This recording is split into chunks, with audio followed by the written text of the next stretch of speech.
The Good Old Grateful Deadcast, the official podcast of the Grateful Dead. I'm Rich Mahan with Jesse Jarnow, exploring the music and legacy of the Grateful Dead for the committed and the curious. Ladies and gents, channel crossers, mud denizens, welcome back to Season 5 of the Good Old Grateful Deadcast. I'm your co-host, Rich Mahan. Thanks for coming along on this journey as we time travel across the pond to 50 years ago and tag along with the Grateful Dead on their historic Europe 72 tour. We are bringing new episodes of the Deadcast to you weekly this season. Each episode covers the shows that took place on the Europe 72 tour 50 years to the week after they happened. Visit us at our website, dead.net/deadcast, and explore the extra materials we have for you to devour for this episode. In fact, we release a daily dose of Europe 72 ephemera during Season 5 for you to sample on the regular, so there's new content for you constantly. Also at dead.net/deadcast are all of our past episodes, including the complete seasons 1 through 4, and you can link from there to your favorite podcasting platform so you can listen where you like to listen. Did you attend any of the shows on the Europe 72 tour? Do you know a friend who did? Well, get over to stories.dead.net and record those stories about Europe 72. We need your input. And how about some Europe 72 music for your collection? July 29th, we'll bring Lyceum 1972, the Complete Recordings Limited Edition. It's a 24 LP boxed set with 4 complete shows from the tail end of the Europe 72 tour, available exclusively at dead.net. And a remastered version of the original Europe 72 album will also be available on CD, LP, and digitally, also on July 29th. This week we leave Paris, France, cross the English Channel, back to the UK to play the largest show of the Europe 72 tour, the Bickershaw Festival in Wigan, England. We'll hook up with our good friends from back home in the Bay Area, Country Joe McDonald and New Riders of the Purple Sage, along with a host of other great acts, including Captain Beefheart, Dr. John, and the Kinks. Hope you brought your wellies and a proper Mac. Looks like there could be a bit of weather, according to meteorologist Jesse Jarnow.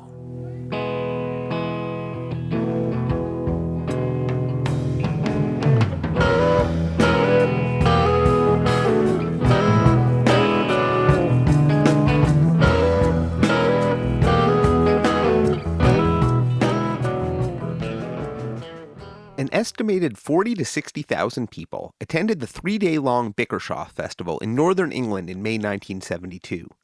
Not all of them paid. It became a free festival at some point. And not all of them saw the Grateful Dead, who played a headlining set at the end of a long, rainy weekend. But most did. It was far and away the Dead's biggest show of the Europe 72 tour. And for that matter, the biggest show they ever played overseas. It was also a handy payday on a tour where they'd been playing for far below their usual market rate.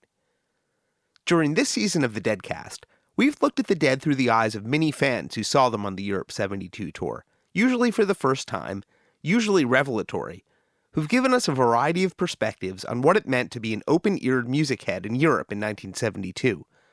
And today is no exception, except that the first of our guests today has proven not only one of music history's great listeners, but one of its great songwriters. He's almost certainly the only Bickershaw attendee with a great new album out this year on EMI Capitol. Farewell, okay. You'll be on your way. You'll be on your own now. I'm melting at dismay. I can't go on after what you've done. There are 2 words that sound like prayer. Not gonna tell you which one I'm thinking of.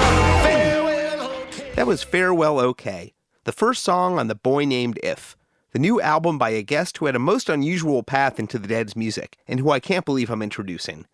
Please welcome to the Good Old Grateful Deadcast, Elvis Costello. I was actually raised by my mother, who was a gramophone record assistant, as they called them, when she left school in 1943. So to say that records have a big part in my life is something of an understatement when you consider that my parents met across the counter of record shop. The one that my dad went into as a local jazz trumpet player, and there's this woman, a young woman there who knows about jazz and other kinds of music. So music was all the way through my life. Now, in the late 60s, my dad, who had sung up until then in a very popular commercial dance band, singing the hits of the day and singing in different languages and strict tempo, stuff as well. He sort of had some sort of revelation and decided that he didn't want to slick his hair back. He was only in his 40s. He wasn't like an old man. But he had worn a tuxedo since 1955. He wore horn-rimmed glasses like mine. But other than that, he kind of looked like a dance band singer of the day, with the hair slicked back, kind of smooth. He was only a little guy. And 69, he started to grow his hair long. And then that was obviously unacceptable to a band like that. And he quit. And he said, I'm going to do my own thing. I'm going to go and sing songs of peace and love to the working people of the UK. Now, you've got to understand, in those days, a lot of the entertainment in the north of England were social clubs attached to factories and mines. So my dad, who by now had hair down to here and was wearing beads and a caftan and, an Afghan jacket and a silver cross, and he had knee-high kind of boots and a Victorian policeman's cape. He would turn up at these clubs in Durham in the north of England, very tough kind of miners' clubs. He would install his liquid light projector and his little portable strobe light, and he would sing Everything is Beautiful by Ray Stevens and Come Away Melinda by, and all these songs that were largely optimistic. He would sing a few Irish songs. He would sing a couple of hits of the day, but ones he chose, and play the trumpet, which he had been, and he would play a little bit of, Georgia or something like that, Georgia. So it was very extraordinary that while I had short hair, and I was still at school, because you had to have short hair at school, and listening, certainly in the late 60s, I was listening to Motown and Stax and the Beatles still and stuff like that.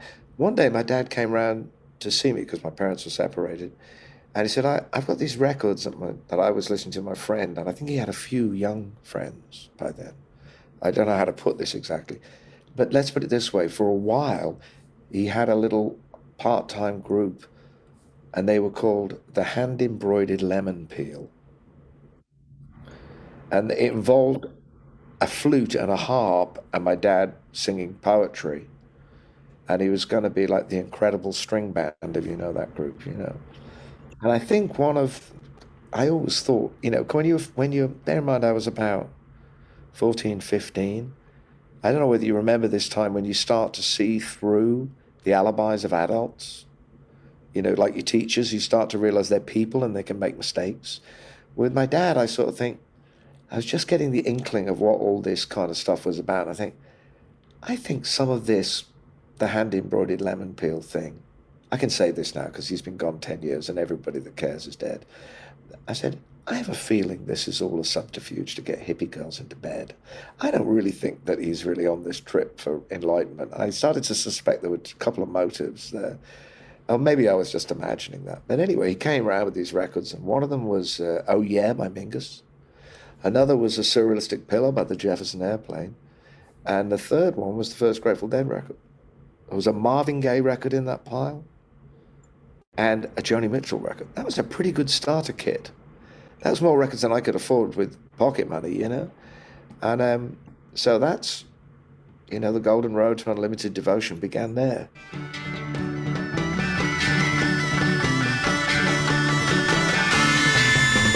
See that girl barefoot in the lawn, whistling and singing, she's carrying on. Got laughing in her eyes, dancing in her feet. She's a neon light line and she lives on the street. Hey, hey, hey, come by. That was a mind-blowing answer, wasn't it? You didn't expect that. if I'm really truthful, and I don't think we should be too like everything is great. I thought it just sounded like bad out of tune blues, because I'd already heard Howlin' Wolf and Slim Harper by then because of the Rolling Stones. I didn't even buy the Rolling Stones. I was a real snob by that point about certain types of music, because for the main reasons of two words, Peter and Green. The real Fleetwood Mac. Never mind that other stuff with Stevie Nicks. I mean, the real Fleetwood Mac, and easily the best blues guitar player ever born in Bethnal Green, or possibly in England, with all due respect to some other people who are more famous. Peter Green was the whole reason I picked up the guitar, not sadly Jerry, but and that music that they had access to things they'd learned from Otis Rush, and I got a little bit of starter course. I had one EP of Muddy Waters in Newport, and once I'd heard that, the Yardbirds, the Downliner Sect, even the Stones' early stuff when they're playing the blues, it just sounded like a bunch of kids trying to wear their dad's clothes. Of course, 5 minutes later, they're making Jumpin' Jack Flash, and it's the greatest thing you've ever heard in your life, And that's the thing, and I think they would probably admit that, but it was done with such affection. And now when I listen to the first Dead record, I hear the same thing. I hear how much music was feeding into that, all of it, the bluegrass, the folk blues. Was it the greatest record? Not really. But, but the next one, on the other hand, now that's a record.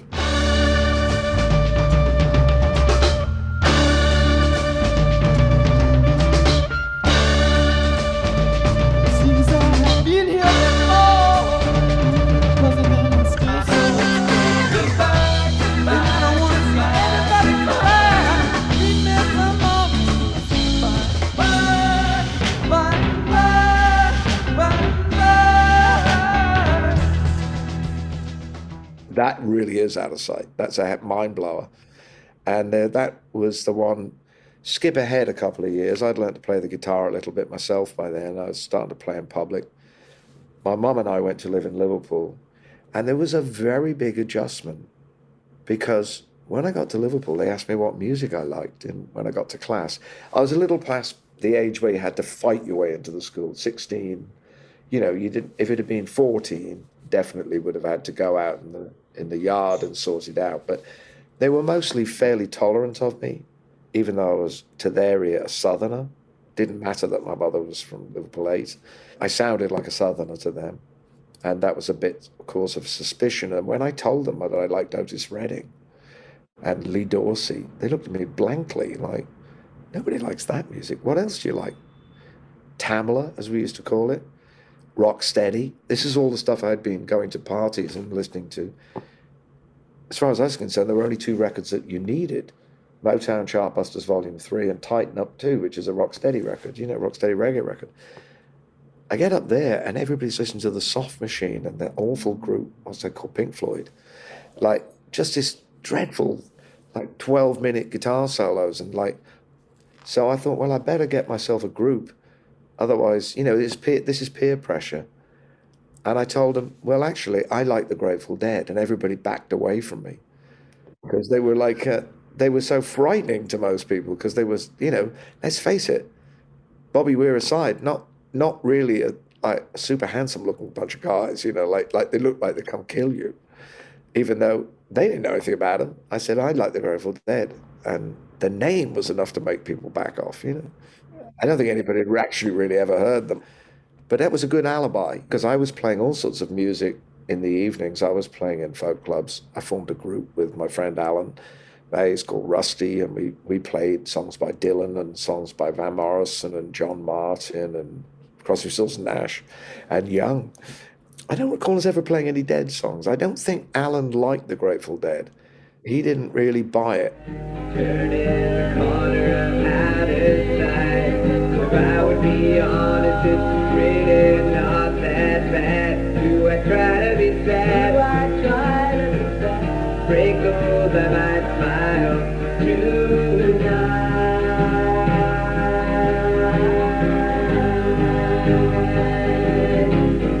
And warm house, cold, cold out.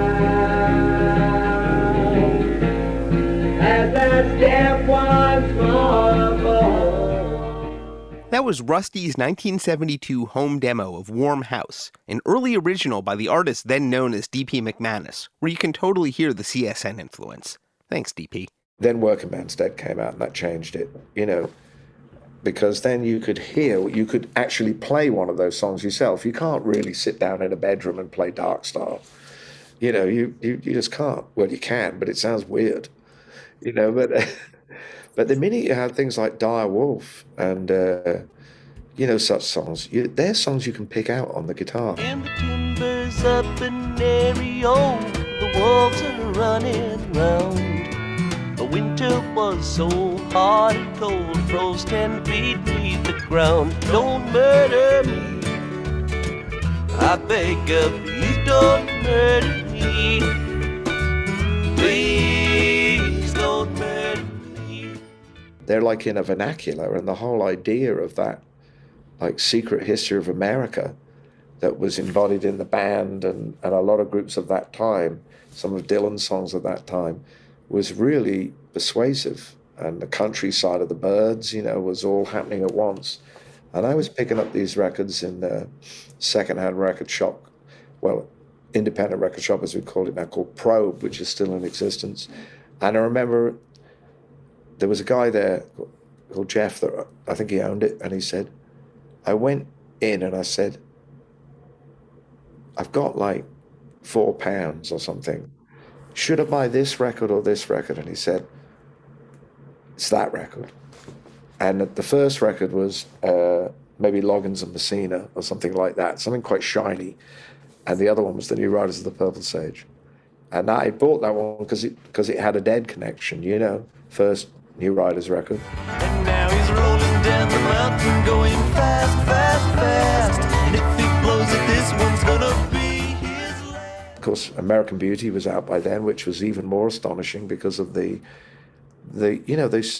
really supernatural kind of vocal harmonies, which I never really worked out until many, many years later, where I got to sing one of those songs, how very imaginative they were as pieces of music. I mean, they're obviously beautiful melodies, and that was really the deepest time for me of really identifying with the songwriting of particularly Hunter Garcia. I mean, I couldn't write like that. I certainly couldn't play the guitar to save my life. Still can't. Those songs were very, very amazing. Phil's song, Box of Rain, and Broke Down Palace, I love so much. And they had this incredible sadness to them. Fare you well, I love you more than words can tell. Listen to the river sing sweet songs to rock my soul. Do-do-do.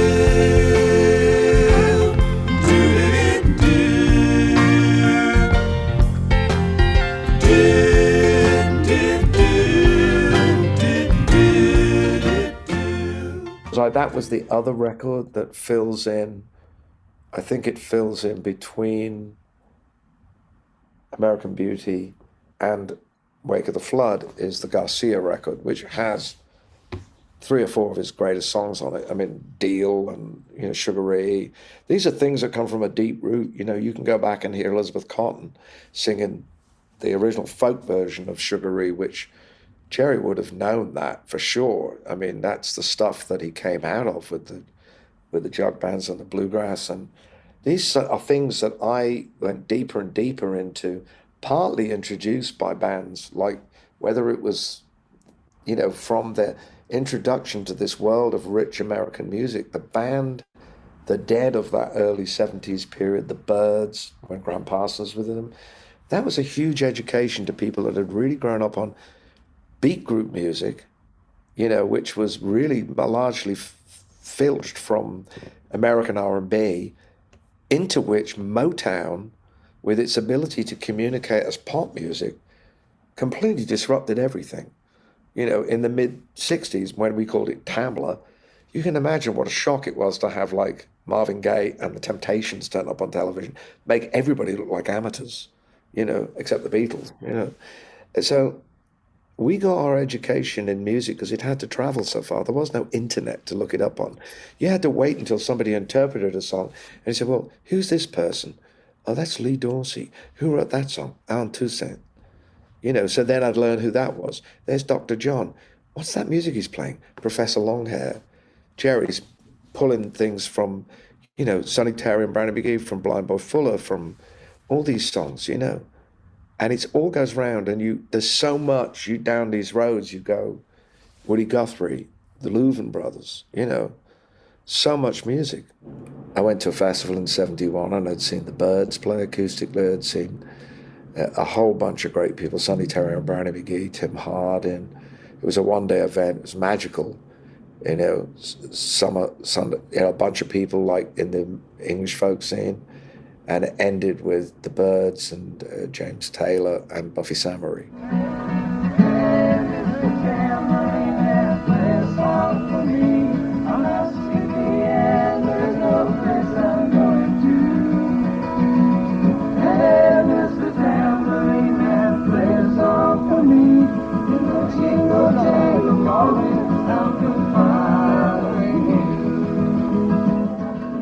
That was from the Byrds acoustic mini-set at the Lincoln Folk Festival on July 24th, 1971. Ask a taper. So I was really anxious to go to another festival and have that kind of experience. That was all acoustic music, as you might have noticed, but then they announced the Grateful Dead were going to play near Wigan in Lancashire. And I couldn't believe it. I couldn't believe the Dead were going to play kind of 30 miles from where I lived, you know. The festival was a 3-day festival, and, you know, by now we'd seen the Woodstock film, you know, and of course that meant festivals, that's where girls take their clothes off. That looks like a good place to be. Not thinking about the fact that, you know, it rains a lot during Woodstock, but it rains all the time in England, particularly in summer. And there was not going to be any nakedness. There was going to be a lot of mud. You know, there was, when you're a teenager, you're sort of thinking, this is going to be fantastic. Everybody's going to throw all caution and modesty to the wind, and heaven knows, you know, what excitement will prevail. We'll get back to the story of 17-year-old musician D.P. McManus soon. It was a big gig for the Dead in every way. Grateful Dead archivist and legacy manager David Lemieux. I've seen the Europe 72 payment fee structure for the entire tour. And for the entire tour, the Grateful Dead were paid the exact same fee for every show. Whether it was Wembley or whether it was, you know, Amsterdam, they were paid the exact same fee. And it wasn't a lot, which is why that album was very important to them, I think. But Bickershaw paid them 8 times what they were paid for every other show on the tour. When we last left it, the Grateful Dead equipment truck had broken down en route to Lille. The band canceled their gig and chaos ensued. We got pretty deep into it in our last episode. To pick up that story, we have Dennis Wiz Leonard of the Alembic recording crew. Like a lot of heads pointed towards Bickershaw, Wiz had a pretty memorable road trip. Thanks so much to Blair Jackson for this audio. So, you know, like, we canceled the gig, near riot happened, scrambled and got back to the hotel, and then at 5 o'clock in the morning, my phone goes off, and it's Cutler saying, get your ass down to the lobby, we got to go into town. We got in some cabs and went down to this little teeny town outside of Parish, which was where the truck was still broken down. And the pressure was on because we had to make a specific ferry to get across the channel with the gear in order to be able to make Bickershaw. Bickershaw was a big guarantee. Things would have been really fucked up if we didn't make it. So the pressure was on. We get down there, and there's 2 mechanics working on the red truck. Cutler's smoking, 3 cigarettes at a time, not literally, like running in and out of this little cafe making phone calls. And he says, okay, I got a trailer coming up. It's coming with a tractor that's not going to be the one we have, but we'll get a tractor. And, voila, a trailer pulls up, and it backs to back to the red truck. And we cross-pack everything, which is really difficult because, it's like a backwards pack. The truck was like a traditional English lorry with like a big box that was over the cab itself. And we used that for spares and people's personal crap. And after we had, gotten most of the gear into the trailer, I think Parish said, "Hey, Wiz, go up there and hand me down the shit." And, he had a couple of cardboard boxes because there were people would, just throw clothes up there that needed to go to the laundry and, gathering shit, putting it in a cardboard box. And I grow a pair of jeans and I feel moisture. And I reach into the pocket, and there's a brown glass bottle with an eyedropper. So I tighten up the top and lick my hands off and lick the bottle off. I was a really experienced voyager, man. I figured, nice ride to France, to Calais. And Ramrod sees me, and he says, "What did you just do?" I said, "This thing was leaking, and I tightened it up." He said, "It's good that you tightened it up." And I looked at him and I said, I might have gotten 2 or 3 drops worth. And he said, "Wiz, it's concentrate." And, so that's, okay, I'm going to, have a nice day. Gonna interject here slightly, in case you didn't catch our last episode. In Paris, the band had gotten a new batch of LSD, but Ramrod had miscalibrated, and it came out something like 10 times stronger than expected. It was the night Donna Jean Godchaux ended up under the piano in a non-metaphorical way. So to clarify, Wiz just accidentally on purpose dosed himself with an even more concentrated version of that. And then Cutler comes running out and says, "The fucking tractor we need isn't going to make it." He's freaking. And meanwhile, all of a sudden, the red truck starts up. We look at the red truck. They have a hose stuck into the fuel tank. Blair had to flip his tape here, so we missed a few sentences. So close your eyes for a second and imagine total fucking chaos escalating. Sam Cutler smoking another pack of cigarettes in a parking lot in the French countryside, and eventually they get the red truck working, and Wiz and Joe Winslow hop in, Winslow behind the wheel, and start following the lead truck driver Barry through France, en route to the ferry back to the UK. And, we're pedal to the metal, and then we're going through western France on the way to Calais, and Barry, the English driver, seems to be taking amazing chances passing people, and we're having a hard time keeping up with him. And Winslow and I'm really fucking high. I feel like I'm on a roller coaster. The road is undulating, but I could still talk to Joe. And we look at each other and realize, oh, shit, he's doing that because we might not make it. So the trip across France was breakneck. We pull up, we're the last 2 vehicles in the queue for the last ferry that we could make the gig with. And it's just so much tension and energy that I was basically straight. And Winslow, then looks like, deer in the headlights. I said, "What's wrong, Joe?"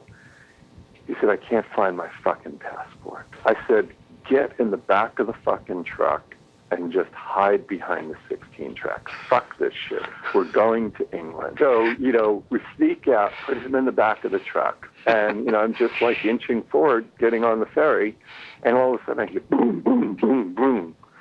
And, he grabbed his bag and brought it back in there with a flashlight. And I jump out, open the door, I got it. We make it on the ferry. And then, to add some insult to injury, we get to English customs, and we hand them posters and all this shit that we would hand out to try and smooth things. And this one customs guy wants to go through the carnet and, see something. And the one object he picks is this fake amplifier that has a stash in it. Pull it out, we show him the seer, and then, "Okay, boys, thank you very much."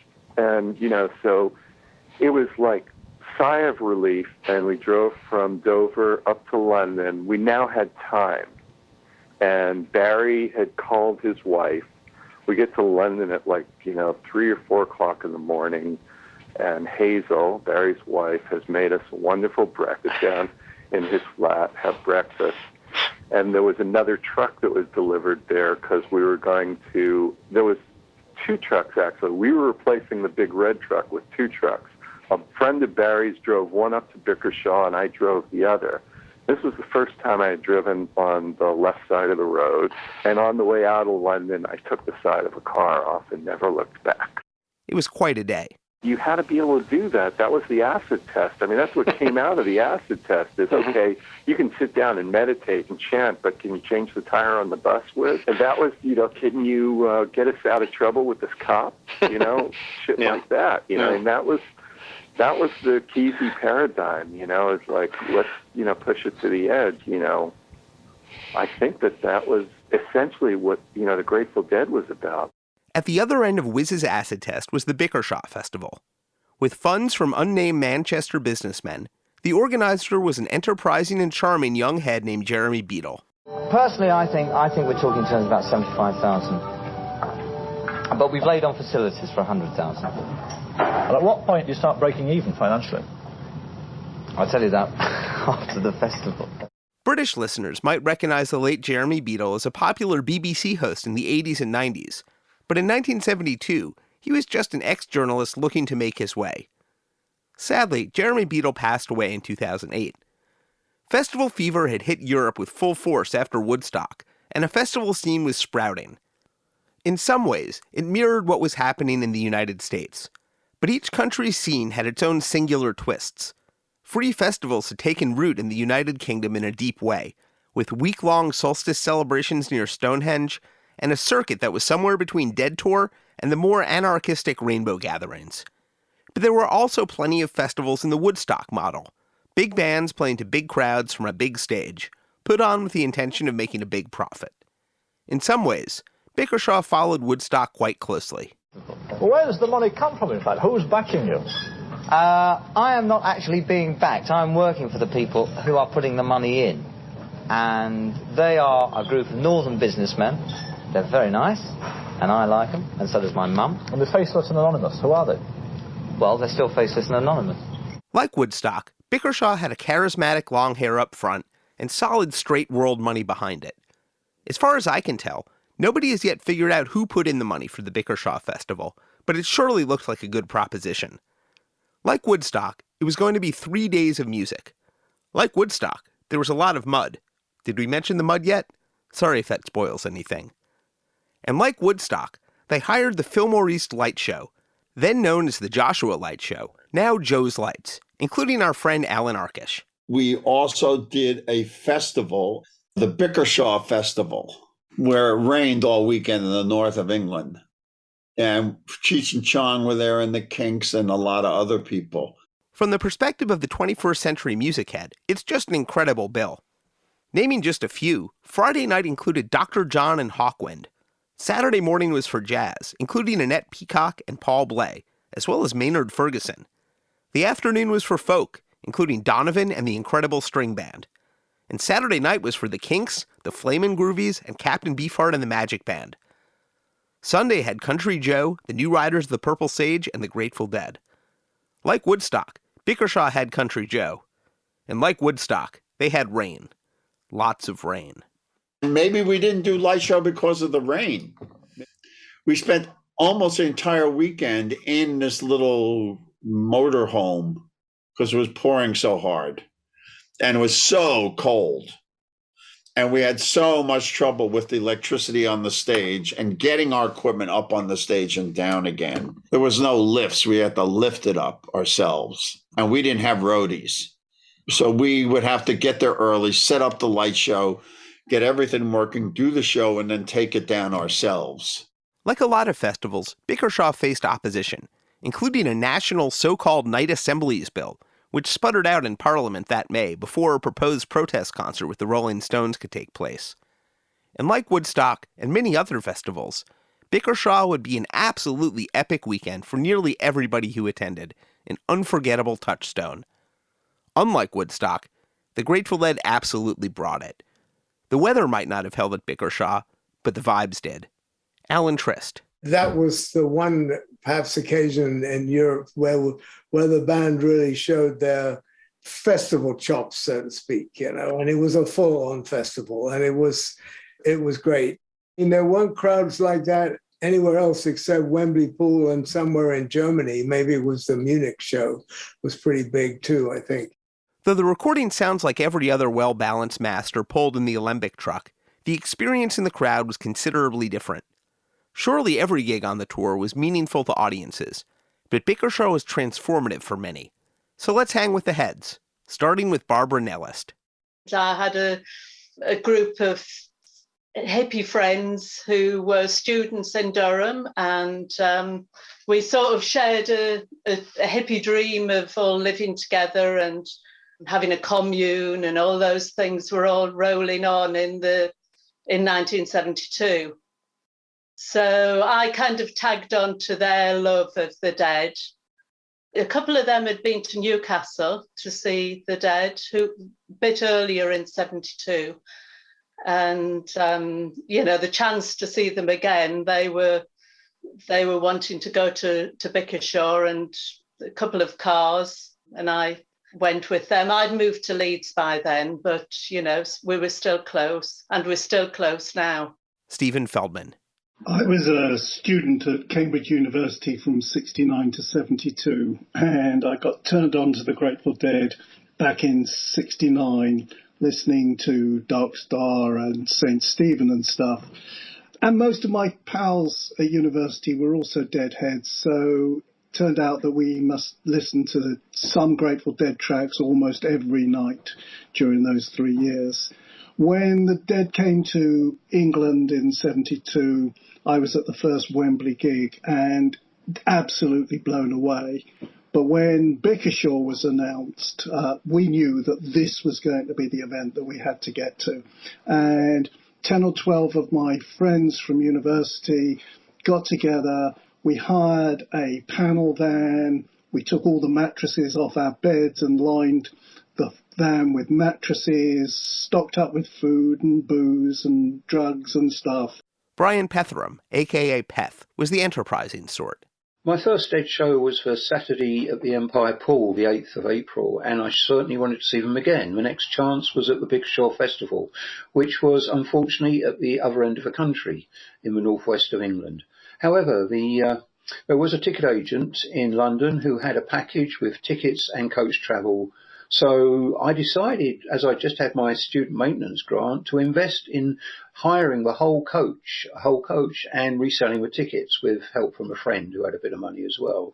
So we had 60-odd heads on the coach to sweeten the deal. Everyone had a tab of mescaline as part of the package. And we had a hell of a time. It all worked like clockwork. You may remember some of these voices from our episode about the tour opening Empire Pool shows in London.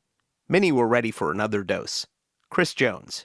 Yeah, as soon as I heard of Bickershaw, though, I wanted to go. It had a lot of bands which I really liked. Captain Beefheart, he was another one. Wasn't so big in America as it was in Europe. Adam Gotley. A friend of mine had just passed his driving test, and he took 3 of us up in his very old second-hand Ford Anglia, probably not a car that you got in the States. And in those days, motorways were very limited in the UK. I can't remember how long it took us to get there, but it was an awfully long time. I guess it would have been about 300 miles, 250, 300 miles. It seemed to take the best part of the day. We got there the night before it started. Bill Giles, now of the Grateful Dudes. We went up together like in a VW bus. We stopped at a fair, probably a few miles, maybe 20 miles, I don't know, from Bickershaw. There was a wall of death like motorbike riders who go round a circulating wall and they go up. So they end up being horizontal to the ground. So we all trooped up and we saw, I don't know how this happened. I think it must have been Anthony, the guy who was driving, who really was keen to see it. So, we went up and we saw that, and that was a pretty spacey sort of experience. I'd never seen one of those before. Chris Jones. To get to this place, you had to go up to London, then get a train to Wigan Station, the nearest one to Bickershaw. Wigan was a very run-down northern town compared with, say, London, which was vibrant, hip, and everything happened. And it seemed such a weird place to put a festival on, in a way, because most of us hadn't hardly heard of Wigan. It was associated with a sort of a form of rugby called rugby league, which was strictly for northerners. And in the south, you played a different sort of rugby, which was rugby union, which was all the posh boys at the public schools, which you would call private schools, we'd call public schools, so they weren't open to the public at all.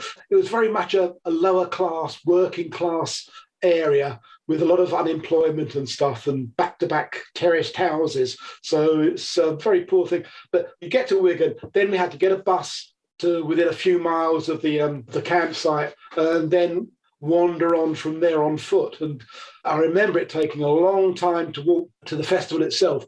Simon Phillips. We got a bus from Manchester to the village of Bickershaw, raining all the way. I remember that because we were really concerned about the weather. We had a tent with us, that was all.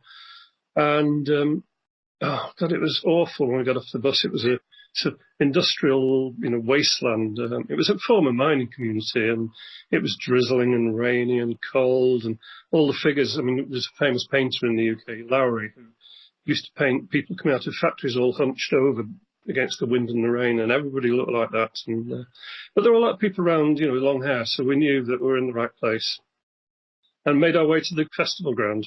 It really was. It was like, I mean, my memory of the town is what we call a one-horse town. It's just the main street, and that was it, with a few shops dotted around, and terraced houses. And then across the road, there was a fence and a field, and you were straight into the field. If you're familiar with the Grateful Dead tape trading world, you might recognize the handle Sir Mick. Please welcome to the Deadcast, Mick Etherington. I went up Friday night with a late friend of mine, Paul. He owned a Triumph sports car at that time. We'd arranged to meet 3 or 4 other friends when we got there. The windscreen wiper on the driver's side died. Not to be defeated, Paul spent quite a lot of time out of the window trying to wipe the rain away. However, as he wore spectacles, it really served no purpose as they got wet instead. How we got there, I don't know.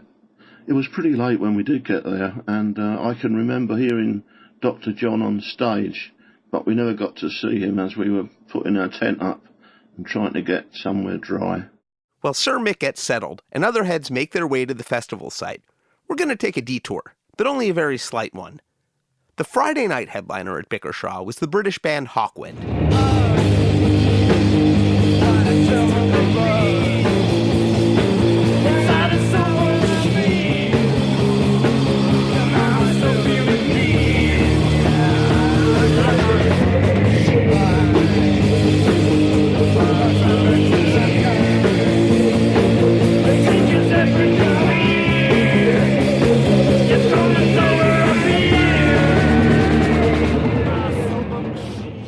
That was Hawkwind doing Silver Machine at the Roundhouse in London a few months earlier. There's no tape of their Bickershaw set, for reasons which we'll get to. In a lot of ways, Hawkwind might actually be seen as a British equivalent to the Grateful Dead. When British music fans picked up a copy of the May 12th issue of the underground newspaper Friends, they found Jerry Garcia and Bob Weir on the front cover, Bill Kreutzmann on the back. British publications followed the American practice of being on the street ahead of their cover date, and it's quite possible heads may have had the issue en route to Bickershaw. Just below the Grateful Dead on the cover, it advertised Mike Moorcock's new novel. Michael Moorcock was not only an eminent British science fiction writer, but helped usher in sci-fi's so-called New Wave as editor of the publication New World starting in 1964, bending fiction into radical new forms. And later in 1972, while continuing to publish novels, he also became a contributing lyricist for, and occasional performer with, Hawkwind. I recently read the fantastic new book from PM Press, Dangerous Visions and New Worlds, Radical Science Fiction, 1950 to 1985, and was compelled to figure out if Michael Moorcock also dug the Dead. I came across an interview in which he was asked what he listened to while writing. His answer? Grateful Dead, Messiaen, Mozart, Dylan, Mahler, John Prine, New Riders, John Fogerty, Ravel, Schoenberg, Ives, Chet Baker, Williams, Elgar, Grateful Dead, Robert Johnson, Howlin' Wolf, Glenn Miller, Noel Coward, Beatles, Gus Ellen, Grateful Dead. Next question. That last one's not a group, it's an exit strategy. We are so honored to welcome to the Deadcast, Michael Moorcock. I was in Hawkwind, which was the nearest band in terms of social effect, I suppose, or ambience, I don't know. They were the nearest band to the Dead in England. I mean, we were a people's band. We did more free gigs than we did paid gigs. You know, a lot of the time we were losing money. We had the same sort of following. When I was still performing, definitely, we'd get, the audience follows the Dead. No matter where the Dead are performing, you've got a core audience that tends to follow the band. And it's the same with Hawkwind. Every gig you turn up at, there's going to be a core of the same people, almost, which is a lot easier in England, of course, than it is in America. But nonetheless, it was the same thing. And we took families with us. We took our kids with us, that sort of thing. In later years, as the British festival scene evolved on its own slightly grittier parallel course, Hawkwind became known as perhaps the British festival band, with their sound evolving alongside the free festivals. In the early days, though, they were Dead fans. Nick Turner and Terry Ellis, quite a few members of the band were keen Dead fans, and they played the Dead enough in the buses. I think they saw them as fellow spirits, very much part of the same thing. I think the Dead had a more coherent vision than Hawkwind, frankly, but that's another story. I emailed an urgent follow-up that I'd forgotten to ask. What about Lemmy? Mike responds, I don't remember Lemmy liking the Dead. His persona was anti-hippie. Sounds about right. In the UK, the connections between underground music and science fiction ran deep. I lived in Ladbroke Grove, and Ladbroke Grove, Portobello Road were, I suppose, the equivalent of Haight-Ashbury in San Francisco at the time. I was editing New Worlds, which was not an underground magazine. We shared printers with IT and a couple of others. There was a lot of interaction between us, just naturally. And because I lived in that area and a lot of other people lived in that area, it was my, as it were, front room became one of the sort of meeting hubs, I suppose. He was truly part of the culture. In fact, Mike Moorcock had sat in for the Grateful Dead interview in the same issue of Friends that came out the same week as Bickershaw. I was sitting in my room one day. John Trucks came round. John was a seriously, not a raving fan, but a solid fan of the Dead, and he introduced me to the Dead in the first place. And on this afternoon in early April 1972, John Trucks was off to meet the Dead. I said, sure, I didn't have anything else to do. We just walked down to the Kensington Palace Hotel. Trucks was asking all the questions. I didn't know what questions to ask. I didn't know a lot about the band as such. I just liked their music. I was just there, really, I suspect, to give John a little bit of confidence, to have somebody with him when he went to talk to him. He talked to Phil Lesh quite a long time. He talked to Jerry quite a long time, Pigpen. I haven't yet tracked down a copy of the article, but looking forward to reading it at some point. And it's a good, substantial piece with long quotes from Phil Lesh about Neil Cassidy and, stuff like that. When we asked about Michael's favorite Dead music, I wasn't quite expecting the answer we got, though I shouldn't be too surprised. I used the Dead, two Dead records to get me started. Just the two, Working Man's Dead and the other one that goes with it, American Beauty, because they're very good for getting you into a nice working mood, or at least me into a nice working mood. I guess I was expecting Dark Star, less because of the outer space lyrics, and more because it might be a vibey soundtrack for writing sci-fi. But who doesn't love Working Man's Dead and American Beauty?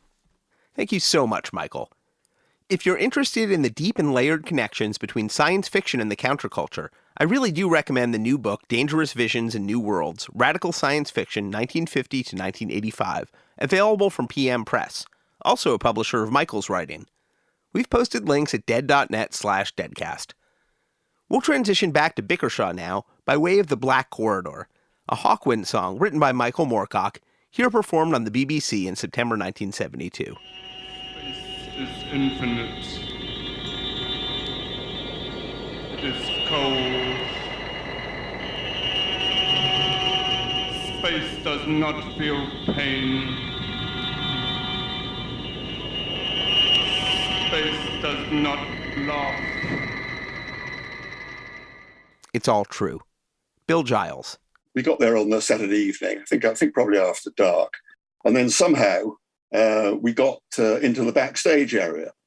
So we were behind this metal fence that was separating the stage from the rest of the ground. this metal fence, wire fence, thousands of people in the mud. And I mean, I had an image that it looked like something out of World War I. It wasn't, but there was just something about the nature of the number of people, the wetness, and of course the fence, which gave it a strange atmosphere. The young musician, then known as D.P. McManus, and now known as Elvis Costello, had a show on Friday night with his band Rusty. So I'm playing a gig with my little band that's by now down to a two-piece, but we still kept the band name. And we're opening up at St. George's Hall, Little St. George's Hall. Right in the centre of Liverpool, there's this spectacular Victorian palace. Looks like a Greek building, big Parthenon-style building.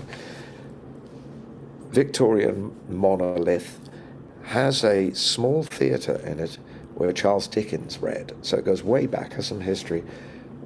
Me and my pal Allan are opening up for Tin na Nog, an Irish duo. And we're just the opening act.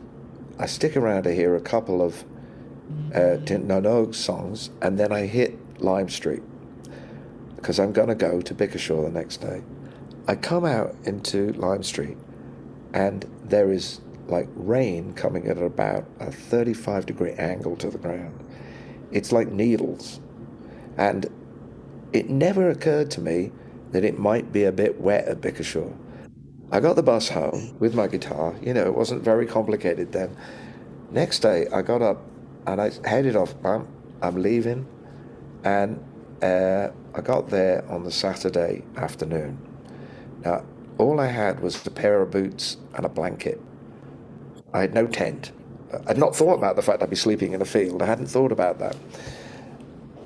I wandered around this disaster zone that looked like behind the lines during the First World War, without the blood. Well, with some blood, but not a lot of mud.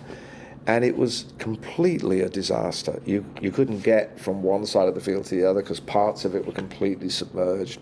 People were looking miserable. People had like bits of plastic over them. It kept raining periodically. Every time the sun came out, it went in again. Adam Gotley. I don't think the rain is actually as bad as people seem to remember. The cold was awful. There was a really cold wind blowing in off the Irish Sea, and that, to me, that was the killer. There were a lot of very smelly fires all round the festival grounds, and we huddled closer. But oddly enough, it didn't really seem to matter that much.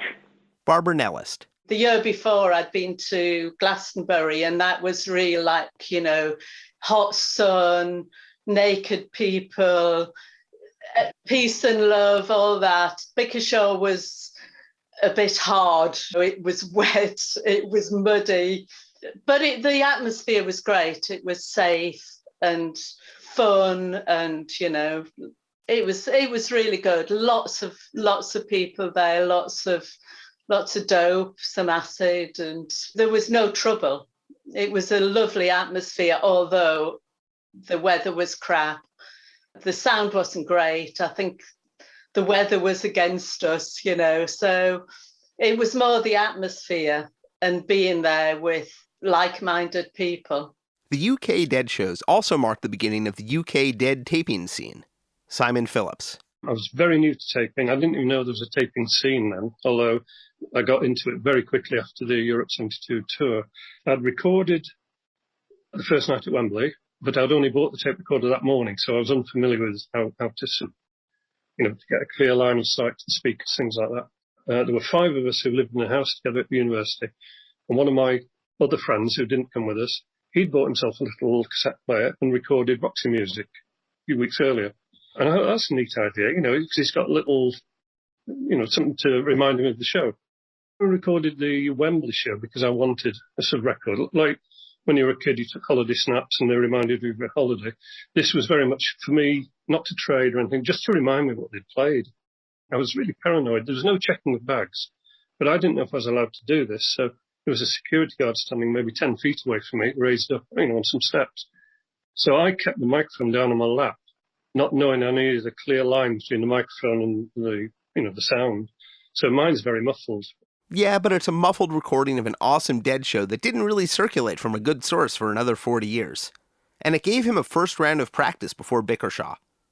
Chris Jones. I spent a lot of time on my own there because I had decided to tape the show. I had bought a tape recorder and I had what I call my crappy Pi mono tape recorder with a handheld mic, and it was one of those big, bulky handheld mics, really rough and ready. It was only a cheap one, and I bought cheap tapes. I didn't know anything about it back then.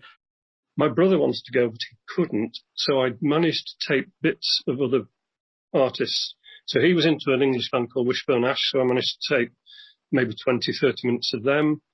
I taped a bit of Country Joe, doing the Fish Cheer, where they chanted "fuck Nixon" rather than just, fuck. That tape's long since gone. But I didn't want to use too much tape because I wasn't sure how long the Dead were playing. I was inspired because I wanted to catch what I'd heard, and I wanted to be able to play it back again for me and for my friends, and we did. I was living in a flat by then, an apartment, and a whole bunch of hippies, and we'd play that. And it wasn't the best quality recording, but it was music. It was good. A few snippets of Captain Beefheart.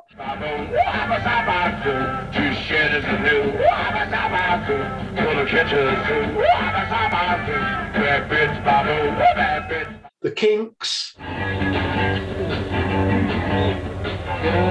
You really got me going, got me started to the one I'm doing.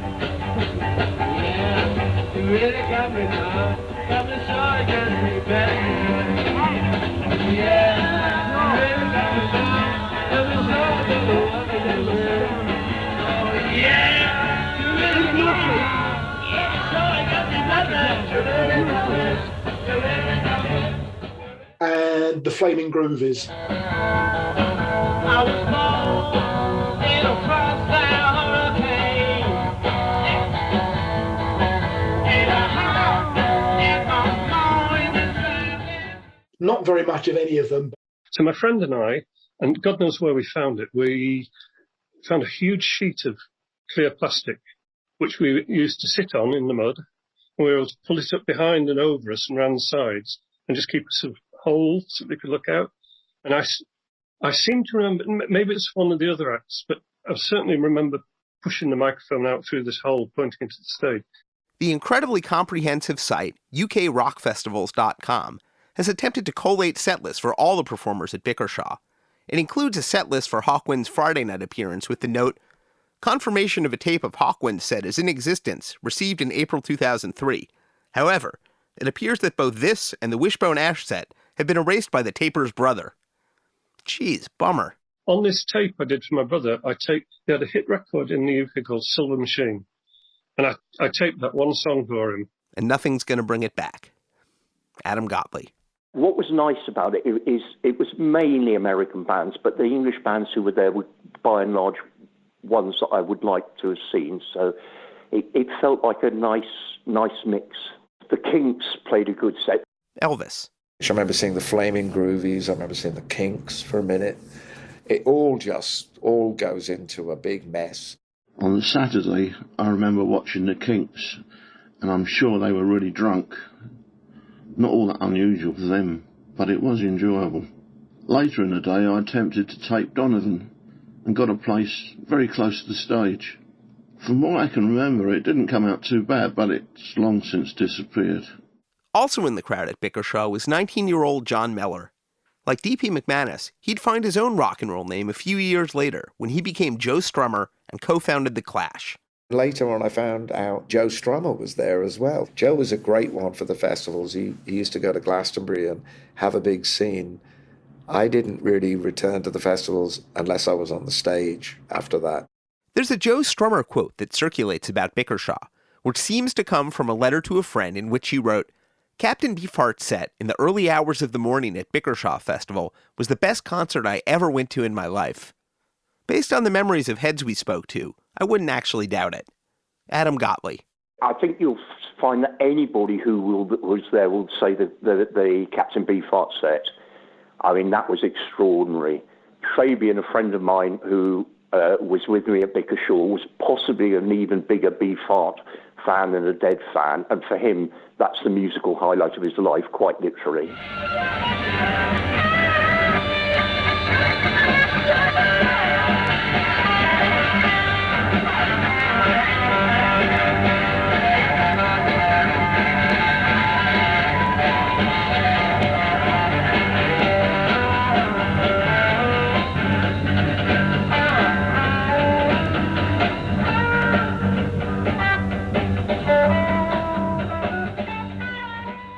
Zoodhorn Rollo, everybody.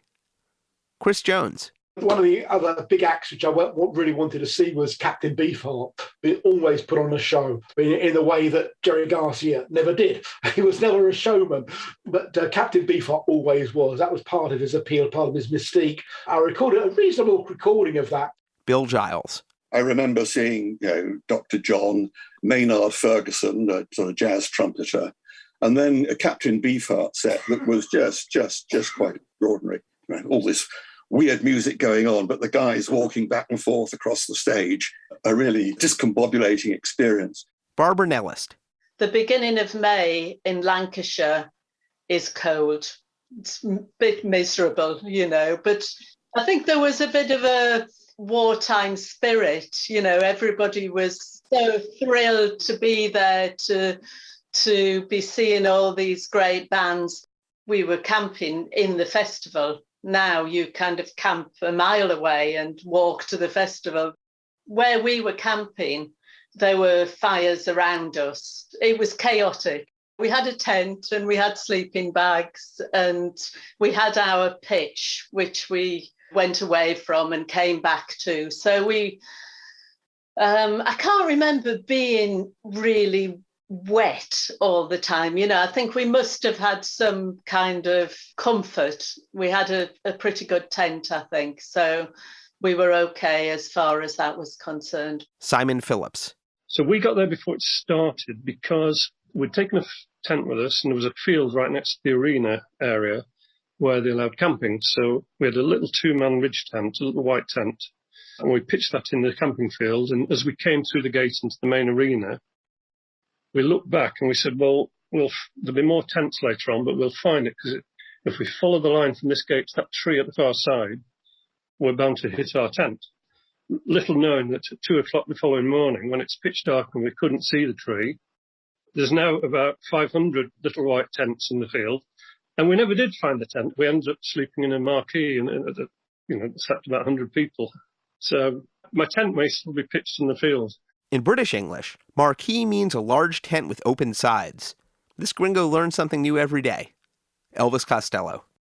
A miracle prevailed. I was wandering around the site and I heard my name. Somebody called my name. And I turned round and there was this lovely couple who had run folk clubs in Liverpool that I'd played for, Vinnie and Jen. Very kind of warm, kind of hippie couple that ran he paid me the first money I ever got paid for playing music, £1.50 to play, opening up at the bottom of the bill in the basement of the St George's Project in Liverpool on the edge of Chinatown. And they said, by now I had bought a human-size messenger bag, which some enterprising person was selling, like a jiffy bag, as we call them, like a giant paper bag, a disposable sleeping bag it was. And they said, you're going to die if you sleep out here in the middle of this field, even in that cardboard, bag, paper bag. And they let me sleep at the end of their tent sideways, which, of course, given the fact they'd been there already a day, I had their feet in my face. Adam Gotley. Yeah, we brought tents, but I don't remember sleeping that much, to be honest. It was kind of like, the tents were wet. And so I was 17/18. You don't worry too much about those kind of things at that age. And I woke up at about 2 o'clock in the morning, and I thought the Martians had landed because there was this distorted noise, and it was Captain Beefheart, and he was yelling through a Shaw bullet mic, I want to burglarize you, I want to burglarize you. I'm going to burglarize you, baby.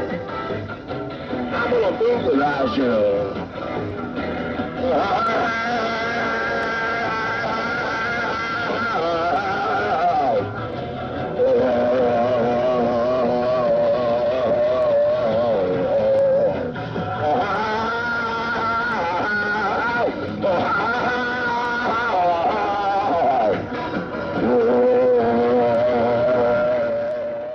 it's like in the middle of this set. The music, as you can probably guess, was not on a very tight schedule.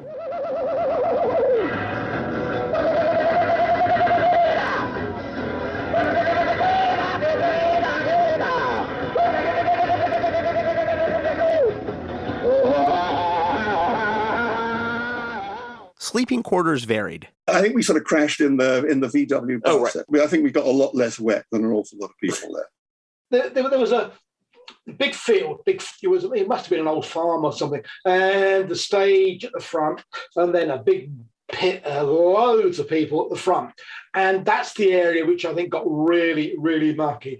I stayed at the side, stayed at the back, and around the side there were these big concrete cattle sheds. And they cleaned them out, and that's where I slept each night, in one of those. I'd taken a rucksack with a sleeping bag and stuff, so I slept there. They could sleep several hundred, 300 or 400 people probably, each of these big barns. I don't know. I mean, I didn't count them at the time, but they were just huge, and there were a lot of people crashing there. Yeah, and I was fine, kept dry, and went out during the day and recorded. So Sunday arrived, and the organisers decided to let in the locals for free. Quite a few of them wandered around in their Sunday best, looking at us poor muddy souls. For them it was probably like a visit to the zoo to see what the hippies got up to. Simon Phillips. Because I remember on the final day, a lot of the locals came in because it was just free then, and you'd turn around and you had all these middle-aged people watching behind you. EC. And we woke up on the Sunday, and by this point now the audience has had it with this site, And Brinsley Schwartz went up, Nick Lowe's band. They played. I was a huge fan of theirs. I played all Nick's songs. Me and my pal Allan, that was half our set. Nobody knew the songs, so I think half the time they thought we'd written these good songs, So we didn't tell them. And we were playing in pubs and things. Sometimes they'd be asking for things out of the charts by T-Rex or something like that, but they knew nothing about this American music that we liked.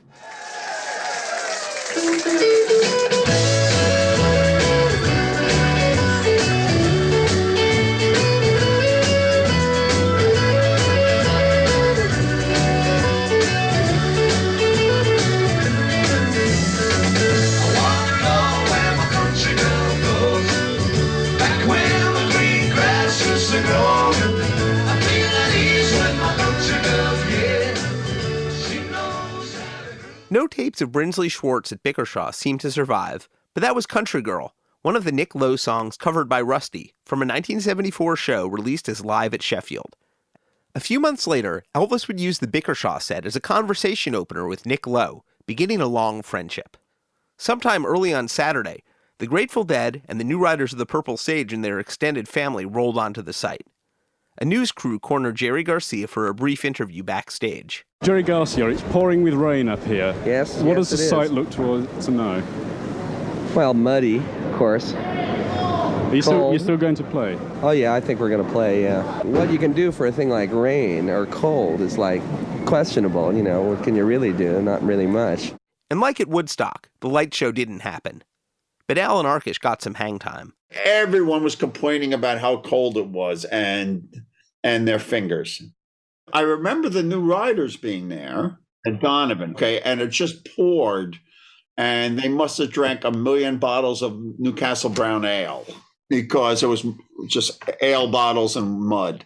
And then I don't have any memory of that show, except because it was raining. Mountain Girl. Bickershaw, I had my camera, I took pictures. What a blowout. Oh my God. And I can't even tell you about the sanitation there. I mean, this is a family radio show, right? It was a mud hall beyond mud halls. And there was so many people there. It was just jammed, and it had obviously been raining for some time. And then the ground was 6-inch deep mud. It was one of those. It was a mud hole. Those are the things I remember about Bickershaw. Those are the things that stick in your mind. Yeah. I just remember going and sitting in the bus at Bickershaw because there was no place to put your booty down. You wouldn't dare. You had to hold on all your stuff, not let it touch the ground. It was a rough one. Do you think they failed abysmally in this particular instance? Well, I haven't been here enough to really determine. In my mind, most of the people, I think, are, sort of accepting what's going on. I mean, it doesn't seem to me that anybody is really super uptight. But like I say, I'm not really 100% in touch with the whole thing, so I can only give you, my own fleeting impressions. And there was a huge crowd out there. I mean, it was a really big crowd. Remember, we were stunned. So at how many people were there? Conservative estimates have it around 40,000, but we're no conservatives, and others put it closer to 60,000. Either way, as Arlo Guthrie put it, a lot of freaks. A lot of people want to put restrictions on festivals in this country as to the size and magnitude of open-air festivals. Yeah. Do you think festivals like this should have rules? Well, that presupposes that I think that there should be festivals. Touché, Garcia. Janet Furman of Alembic. We did an outdoor festival. I think it was called the Bickershaw Festival. That was in England.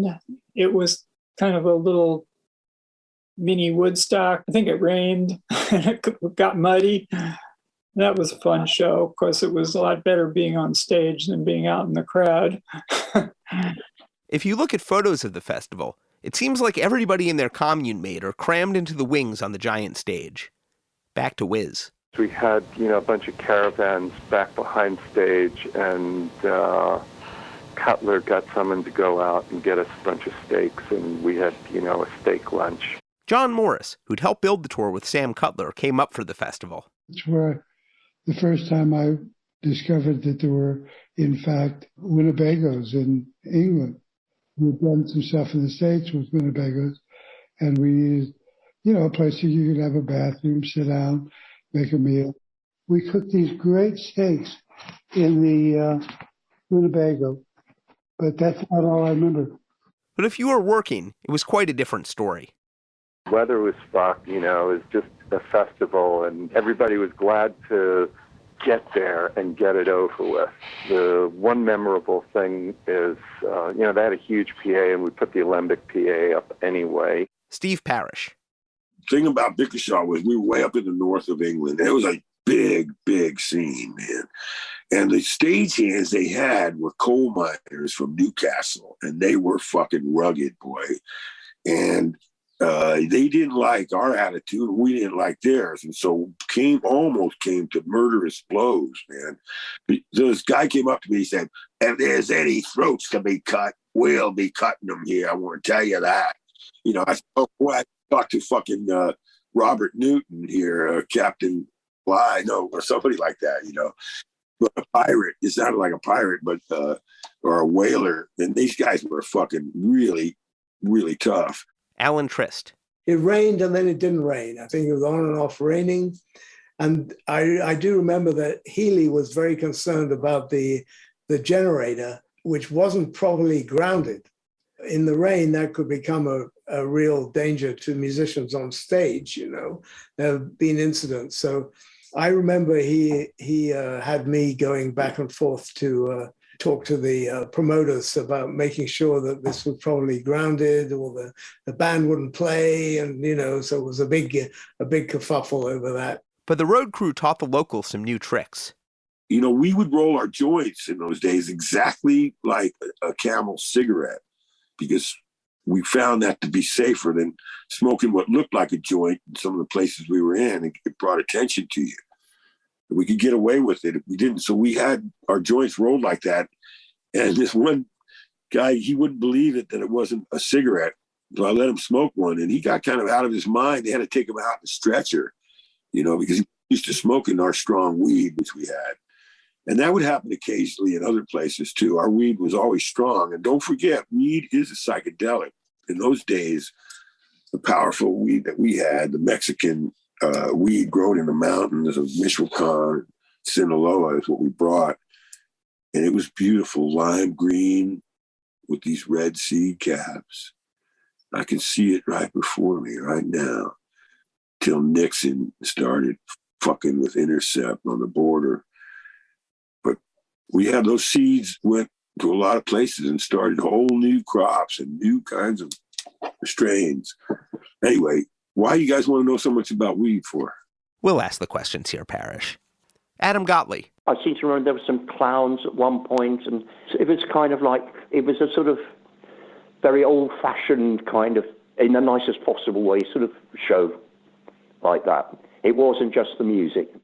On the festival poster, there's also a whole docket listed under Theatre Arts. And unlike Joe's Lights, it seems like they did perform despite the weather. Bill Giles. There was a high diving act, like right at the side of the stage. And this enormous bloody ladder, so miles up. And then you're sort of diving into like a sort of a paddling pool, that your kids might play in. And that happened sometime on the Sunday before the Dead played, if I remember rightly. Basically, there were these sort of big tanks on either side of the stage. They were climbing up sort of like steel ladders to the top of them. There must have been a little platform, I guess, and they were just diving off into this. It was a bit weird. Sir Mick. There is one event which is burned into my memory. There was a high diver who climbed up a ladder maybe 50 feet high, then dived into a pool which didn't really look big enough. Anyway, he was successful and everyone cheered. If you look online, there's some shaky home movie footage of the pool. Not only does one of the performers climb the scaffolding above the stage, but somehow, somebody lights the pool on fire, and the dude jumps into a tiny swimming pool full of flames. Later on, the contents of the tank were emptied onto the ground in front of the stage, and we got more mud. Oh, yeah, there were bonfires. The fences all disappeared. I mean, the fences, I think, probably got sold for scrap metal. It was a funny area. It's an old sort of derelict mining area, but there was lots of scrub wood around, an old derelict wooden building, so there was plenty of material to set fire to.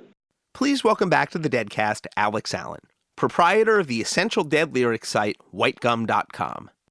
We must have set off pretty early from Cambridge, as far as I remember. It is right across the country. Cambridge is in the east of England and Bickershaw's in the northwest. So it must have been at least 3 or 4 hours. I had a couple of friends who we drove up. I had an old Mini Cooper. We drove up through driving rain and got there. We only went up for the day, just the Sunday. I didn't go for the whole festival. It was incredibly wet. I'd been incredibly organised, and I had a lot of plastic sheets, a whole wodge of them. So you could sit on one, have another one over your head while you were watching. And then, when that got sodden or things like that, I could sort of roll them up and put out another one. So I was very organised, I remember. And we must have got up there quite early, because I remember the earlier acts. There was Bringelly Swartz and then Country Joe. It was cold and very wet and muddy. Oh boy, was there a lot of mud. Woodstock had nothing on this.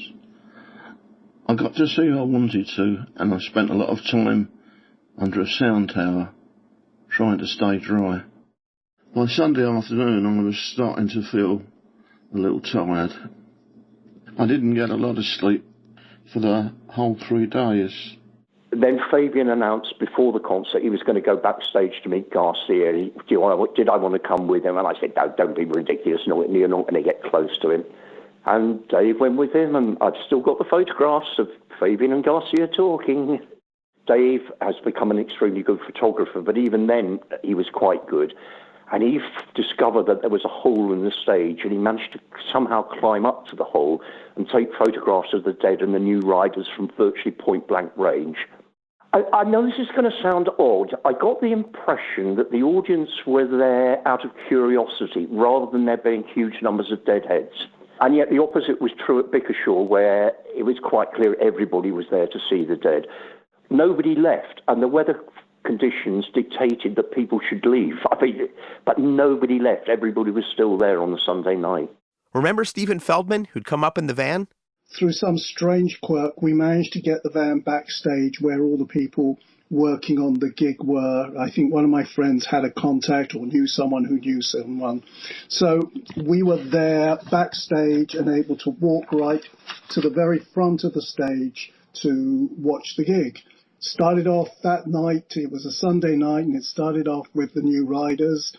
The New Riders came on, and I remember at least the rain easing when they came on. There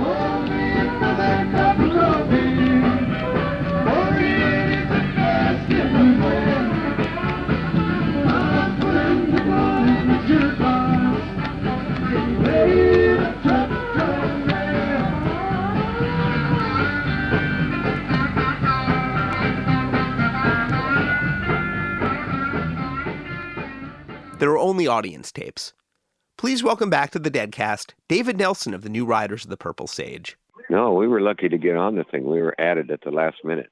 Sam Cutler and Chesty Milliken talked them into it. They were all ready to go and everything, and there was some kind of meeting or talk and everything, and they said, okay, you guys, you're on for Europe. So at the Bickershaw Festival, the New Riders of the Purple Sage launched a Europe 72 tour all their own. It's not quite as documented as the tour we're currently following, but our good buddy Corey Arnold has been doing his best to rectify that over at his Hooterolin blog. We've posted a link at dead.net/deadcast. For at least one new rider, singer John Marmaduke Dawson, it was an excellent day at Bickershaw, where he met his future wife. The riders would play a few more shows in England, then hit the continent, perform at a few more enormous festivals with the likes of Pink Floyd, The Faces, and others, and reconvene with the Dead in London. They'd even tape an appearance on the Beat Club in Germany, just like the Dead did. But for audiences at Bickershaw, it created the full experience sometimes billed as an evening with the Grateful Dead. A set of the New Riders, followed by a full Grateful Dead blowout. Elvis Costello. Then the New Riders played, and they were only great. And I thought, well, what's going to happen now? You know, are the Dead going to play for 20 minutes? It's getting on late. And I don't know, you've probably got a record of how long that set lasted, but I remember it being about 4 hours long. I mean, is it possible they could have played for that long? It is, actually. I remember the incredible sense of anticipation. I don't just mean mine. You could just feel it in the crowd. I can't remember who was on immediately before the Dead, but it seemed to be a very, very long pause. So it was the Sunday night. I was going to turn 18 at midnight, and I was desperately hoping the Dead would be playing. And they came on at 7:30, and I thought, oh, God, there's no way they're going to play in this weather for 4.5 hours. But boy, was I wrong. The contract for the festival was not only generous in its payment, but seemingly had some unusual provisions. Grateful Dead archivist David Lemieux. It's an amazing fee structure. And part of it, well, I don't know if it's part of it, but as part of the Bickershaw contract, and remember, contracts in 1972 were not 55-page legal documents. They were 1 page. It was like, yeah, you got to show up, you play from this time to this time. And one of the things in the Bickershaw contract was that the Grateful Dead would play, obviously not their entire repertoire, but a complete overview of their recordings to this date. So point was they would play a long show and 2 sets, a couple hours each. And to me, that specific line item in their contract, to me, is why it was the only show on the tour that got both a Dark Star and an other one. And they're both complete. They're both half-hour long. I've always kind of figured that that's why they did the 2, is because they were getting paid so much money. And they'd specifically been requested, similar to Bill Graham at the closing of Winterland, saying, look, guys, you know, you're going to play what you want, but know that this is a show where people are going to be expecting and wanting you to play some things. And they played Dark Star and St. Stephen. We Bid You Good Night. So they busted it out for Winterland. And I think the same thing happened here, where every night on the Europe tour was either Dark Star or the other one, like clockwork, except at Bickershaw, where they played both. The advance hype for the show definitely included mentions of the Dead's extended set time and promised to go deep into their catalog. Simon Phillips. So the papers were saying they were going to leave it open-ended for the Dead to play as long as they wanted. I mean, there were rumours they could play for up to 9 hours, which was ridiculous. But so I actually took enough tape just in case they did play 9.5 hours. And it was a shitty little tape recorder, a Phillips one. One of these, I don't know, 10 inches long, maybe 6 or 8 inches wide, and a little handheld microphone. I knew to take spare batteries. Tour architect Sam Cutler. The Grateful Dead they've always brought a slightly different quality to their trip outdoors. So they shone there. It was wonderful. They loved playing outdoors. And it was special. It was special for the audience. Again, this is an audience who's been raised on, you know, Pink Floyd and all kinds of psychedelic bands in England. and so the Bickershaw Festival was far out. And tour architect Sam Cutler. Hey, for all our muddy friends, the Grateful Dead.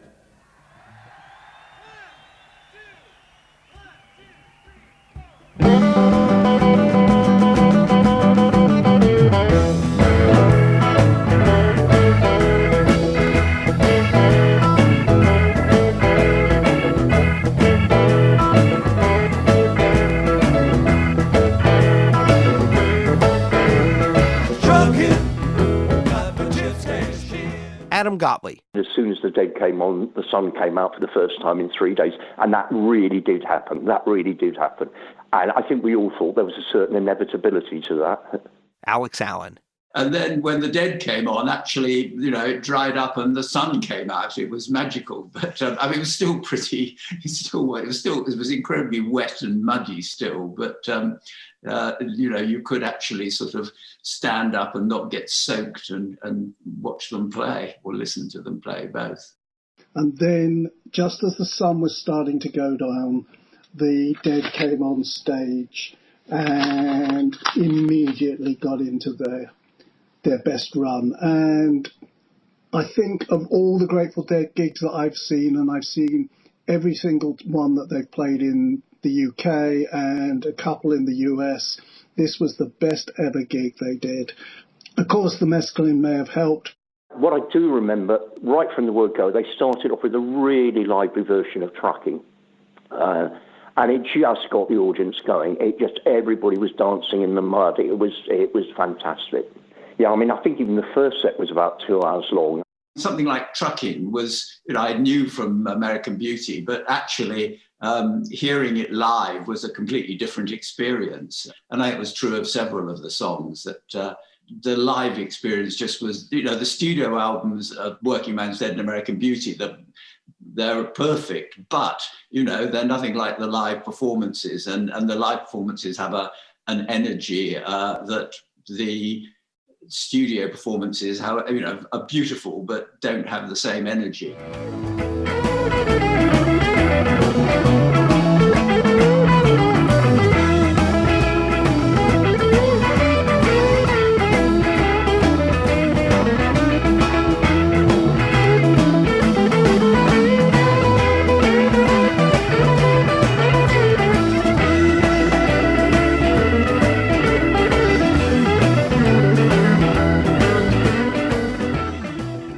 Mountain Girl. As I recall, they were playing really, really well. The worse the conditions, the better they played. Also, you got to think the arc of this tour. They had a chance to talk to each other for hours on end between the gigs because we're all riding on the same bus. So I think the communication in the band was at a real high peak at that point, and they wouldn't have anybody else to talk to, really, except Steve and Kid and their girlfriends. Unfortunately, it threw out some horrible fumes, which we could smell down below the stage, so it must have been pretty awful on the stage, but they cope with it. Weir moaned about the weather, but he often does. And I do remember there was a jet, sort of a jet engine type thing, an industrial heater on stage because it was cold and it was blowing. And indeed, I think at some point you hear Weir talked about, he's being hit by jet breath. I think that got turned off at some point because it must have been really unpleasant, sort of like the sort of kerosene type smell and singing against that. You see, all the time we're playing here, we got about 20, 30 knots and about 90, 100 degrees of jet breath coming in on us from these space heaters over here. They smell like burning kerosene and make you dizzy. And make a guitar go out of tune.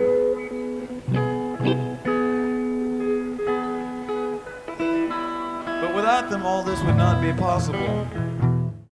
Bob Weir talks about it on stage, but I remember this huge space heater that they had on stage because they were so cold, and I think he calls it dragon breath, but I remember seeing that. It's a huge thing, like a cannon, like an old medieval cannon.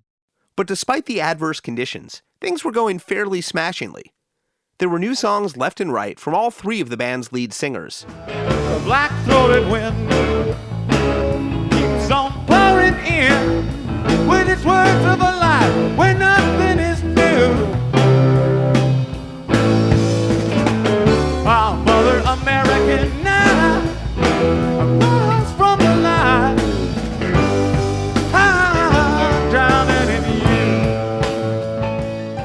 The Garcia first solo album had come out before that, but I don't think the Bob Weir Ace album had come out. The Garcia tracks like Sugar-E I were familiar with, but the Weir tracks like Black-Throated Wind were new to me at the time. They were playing stuff I hadn't heard, but it was, just the sheer number of songs, I think, that was a surprise. Elvis Costello. The most shocking thing about it was the debut of that richer seam of Hunter Garcia songs. As far as we're concerned, people, I guess, had come with the idea, those that had had this dream of the kind of, the Haight-Ashbury kind of band that was going to freak out and everybody would go into outer space with them. That wasn't really what was happening. That what was actually happening in the first set, as I remember, was like one after another really great, tightly composed song. And it had this kind of what we now would call Americana, but in a really open way. It was very recognizably them. But I think I'm right in saying, you've got the record so you can contradict me. Tennessee Jed, Ramble on Rose, Jack Straw. Hearing those all in a line was pretty shocking. They weren't back-to-back in the set, but it all gets kind of jumbled up in a way because it was such a transporting thing. The Ramble on Rose from Bickershaw is one of Wiz's favorites. The Ramble on Rose in there, it's like one of the best recordings of the band I've ever heard. And, it's the quintessential Weir howling between verses. And, I know everybody was high at every gig. You listen to Jerry's lyrical delivery and you can see the smile on his face. Make your chains, count your change, and try to walk the line. Did you say your name was Rambling Road? Plus, Jerry was playing just about as great as you can play. I mean, he was doing these endlessly unfolding solos and things like Tennessee Jed, and it would just be a lot of these quick chromatic movements, and it would just be, you couldn't believe they kept stepping up in intensity because the tempos weren't very fast. They were sort of like, it had a groove. It really had a groove.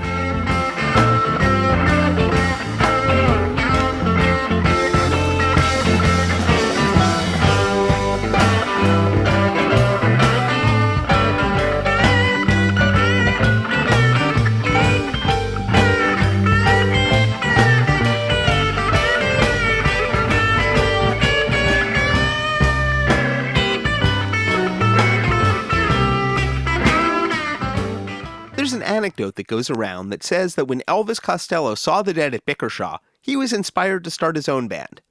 But Elvis already had his own band in 1972, Rusty, which we heard from earlier. It didn't come up when we spoke, but we followed up and he confirmed that the story is nonsense. But it was still a mind-bender. But it was very, very wonderful. It was a revelatory experience for audience and band alike. Donna Jean Godchaux-MacKay had a particularly flash-filled time at Bickershaw. The Deadheads were just like they were in America. That blew my mind. They get it. They get it. There's this ocean between, and they totally get it, just like they do in America. And that stunned me. I don't know why I wasn't expecting that. It stuck out because that's where I really got the flash, the real, okay, these people in Europe don't even have to understand what the words are to the songs because the music is speaking. And I just got the whole concept of music is a universal language, and it just blew my mind. I'd never really thought about it. I'd never been out of the country before, and so I never had those kind of thoughts. And I remember, especially at that large outdoor gig, of just getting that realization how huge and important that concept was, that music is universal. There was a little business to take care of from stage. By the way, folks, we got a birthday boy with us tonight. That's our drummer Billy, and I'd sure like it if you'd all aid in helping me and all of us wish a great big happy birthday to Billy. Statistically speaking, this is the extraordinarily rare instance of Bob Weir wishing a happy birthday to Bill Kreutzmann on stage when it was actually Bill Kreutzmann's birthday. And it goes like this. Happy birthday to you. Happy birthday to you. Happy birthday, dear. Happy birthday to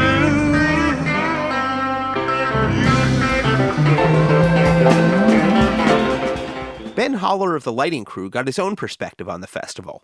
Bickershaw was so friggin' cold, and yet there was an area in front of the stage, and it was a big puddle of water, and there were naked English kids splashing around in the water, and we're all, we've been on this nice tour and just wore nice shirts and maybe a light coat or something.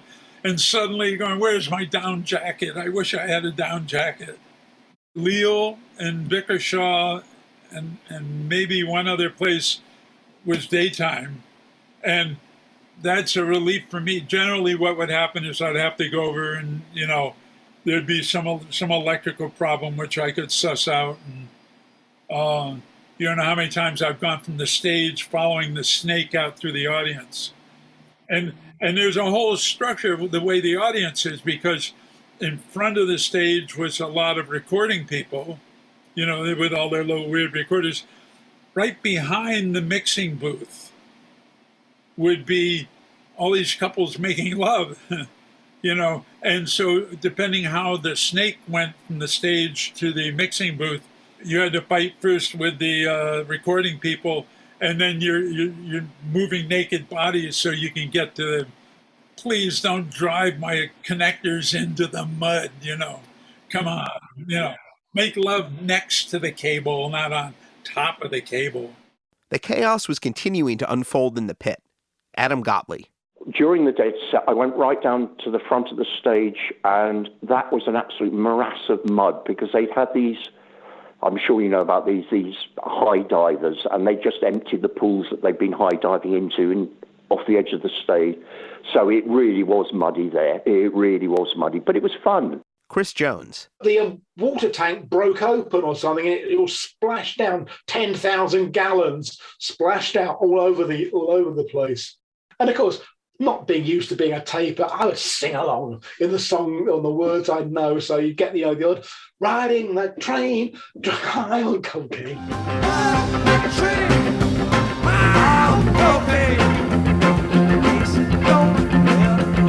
Watch your speed, trouble ahead, trouble behind.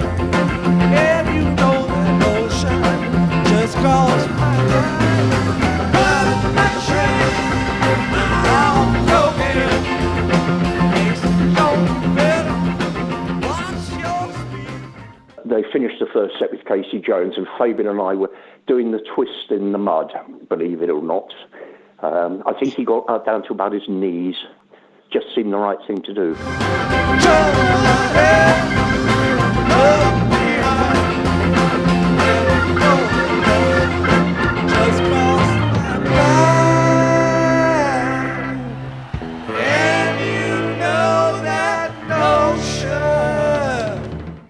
There were some ways it was totally like Woodstock. Sam Cutler to the mic. 1, 2, 1, 2. Listen, you remember the Country Joe McDonald was saying all that stuff about the tower? Well, there's now too many people on the tower again. So, those people who know who they are, get off the tower. There's good folks. Thank you. You don't want to cause a blooming catastrophe, so get the fuck down. Bickershaw had its own pyro display planned, but heads weren't exactly waiting.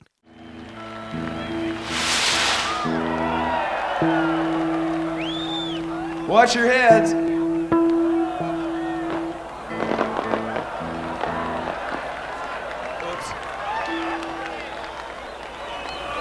I think that was a bad shot. In the future, we'll want to aim those a little higher, whoever's doing that. It had got dark, I should think about halfway through the first set, but it was completely dark, yeah. Started with what I still think is the greatest story I've ever heard. I just think it's an absolutely brilliant version. I don't think we even knew in Britain that the Godchaux existed until the Dead arrived here. And then to hear Donna's Jean singing on The Greatest Story, I thought, oh, wow, this is going to be a real asset to the band.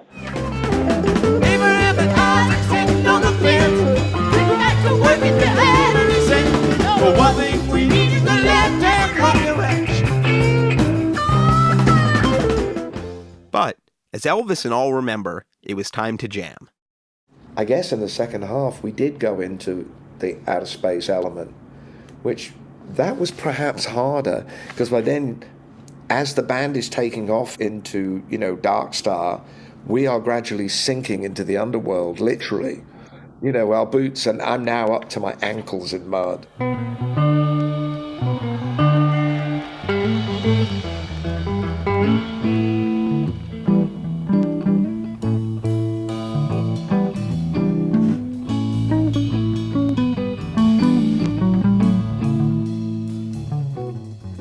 To navigate us through the mud and space, please welcome back musicologist Graeme Boone.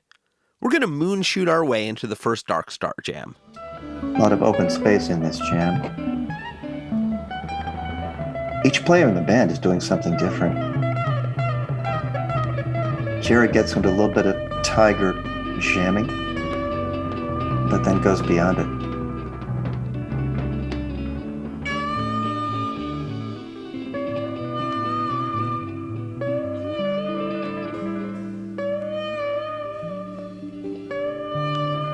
Always interesting to listen for the colors, not just the notes, but the colors of sound, especially in these spacey jams.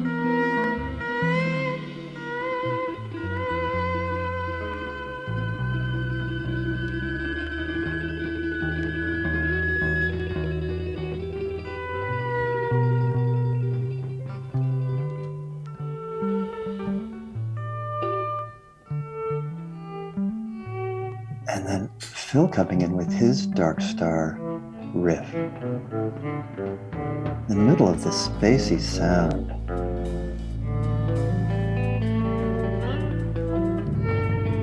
Bob settling into A major.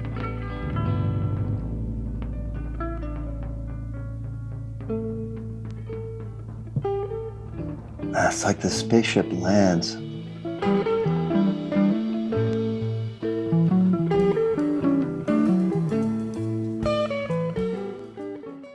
By the time the sun went down, audience members could see one of the festival's other innovations, screens on either side of the stage. Peth. It was the first time I'd seen the big screen, so it was wonderful to see the concentration on Billy's face during Dark Star. Things like that was beautiful. After the first verse and chorus here, they're settling into this very open space, moving to E minor, but with sustained notes, flourishes.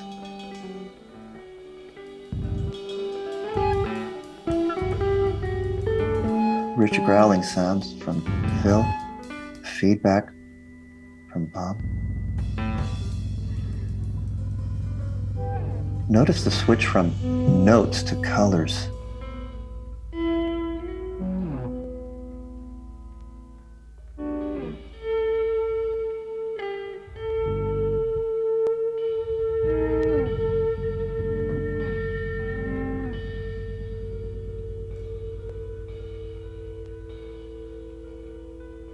You can feel deep space coming into view.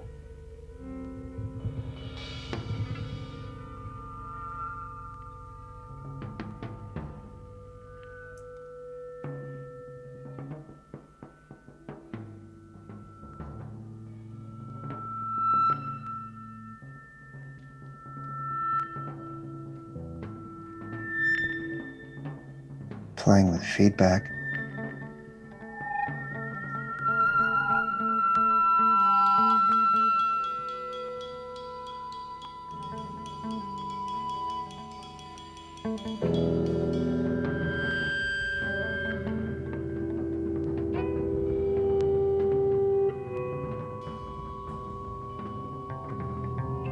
It's like being surrounded by cosmic light.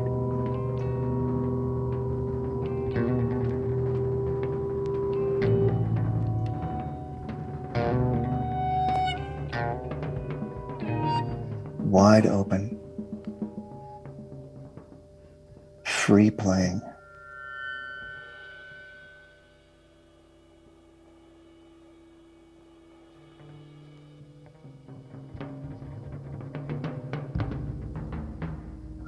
Bill's drums start to take center stage.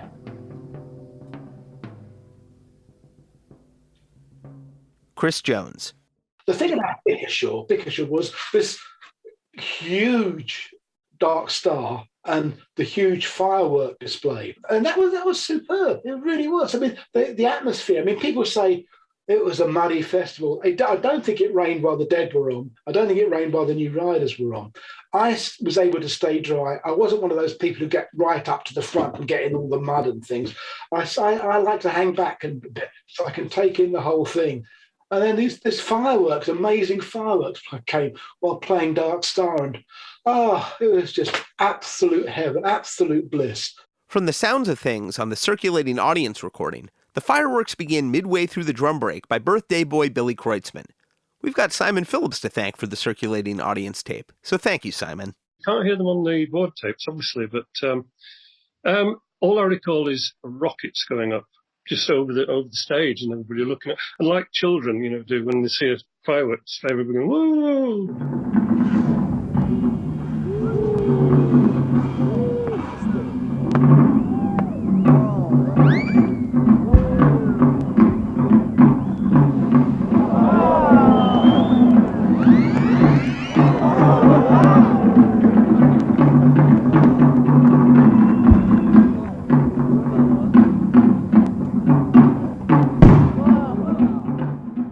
Okay, so fireworks are a bit hard to convey on a podcast.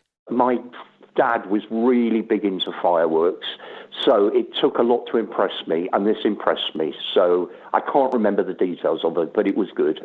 Not only were they cool fireworks, they were heady fireworks. Please welcome to the Deadcast the designer of the Bickershaw fireworks, artist Peter Luttner. In 1964, I shared a flat with Roger Waters and Nick Mason of the Pink Floyd, though of course this was before the Pink Floyd existed. Our landlord was the architect Mike Leonard, who taught some of the Floyd architecture at the Central London Polytechnic, and was the presiding genius of the Light Sound Workshop, which I joined when I started at Hornsey College of Art. The Light Sound Workshop pioneered abstract light projection on multiple screens, a forerunner of rock light shows, and incorporated radiophonic sound. Members of the Floyd would occasionally improvise in our studio to the light projection. Later in the 60s, I belonged to a group of young artists with a freewheeling agenda, supported by two older artists with established reputations, which helped us book venues and get publicity. As a group, we rejected the prevalent view of art as a commodity typified by the gallery system. They created events around the Middle Earth Club in London. We expended immense creative energy on our ephemeral art events. The show would begin at 8 p.m. and last about 2 hours. There might be a piece with a man dressed in black, spraying a woman dressed in white with water. Or there might be a sequence with a pair of robots gliding around a space with flashing lights, and they were sort of humanoid, so they could raise their arms and so on. And for one show, I engaged a Hyde Park orator. That's from People's Corner in Marble Arch. This is a very famous British institution where people can just get up and say whatever they want to the passing crowd. And this man was just an absolute master. He just held, well, he harangued the audience, but he really held them spellbound. And he agreed to come along to one of our events. And sure enough, I mean, the audience just loved him, and he harangued them too. As things did, and as they hopefully still do, they got a little more expansive. Later, we took our events out into the streets, bringing our work to where people were, because when they came to the Middle Earth, they were coming to a venue, they were making the journey to get there, just as the same as if they were going to an art gallery, an exhibition. So by going out into the streets, the people were there anyway, so they could involve themselves or not, as the case may be, but the main thing was they didn't have to make any effort to experience what we were doing. At the time, public firework displays were uncommon.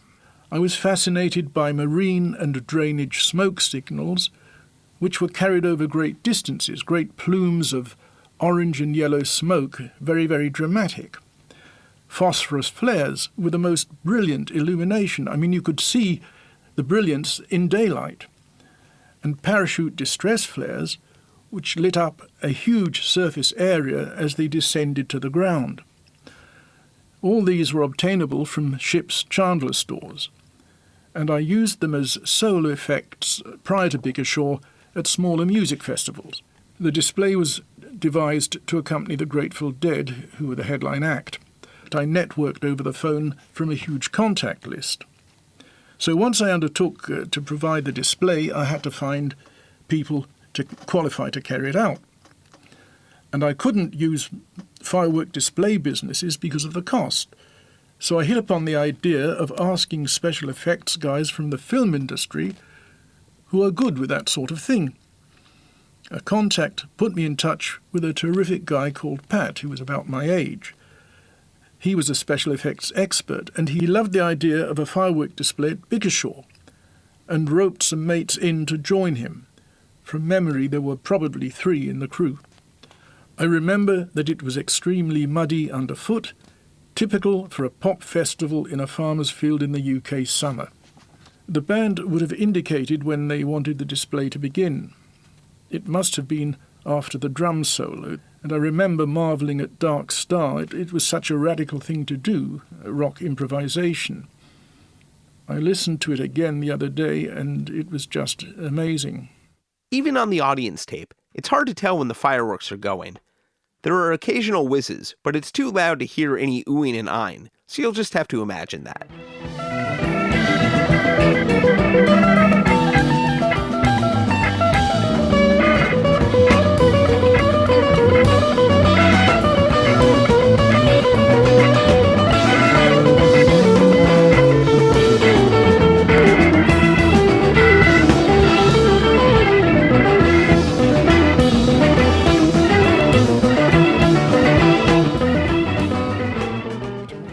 I think it lasted for between 10 and 15 minutes. The aerial fireworks were set up away from the audience behind the stage. The waterfall was a spectacular effect familiar to the special effects guys, which is now an essential feature of large public displays in Australia, but would have been unheard of then. It was strung between sound towers, with the Dead having the best view of it from the stage. I'm sorry to have to tell you that front of mind for me during the display was hoping that the promoters would pay the balance of the fee on the night. There were numerous instances of promoters ripping artists and contractors off. You can imagine me not wanting to tell the special effects guys that I couldn't pay them.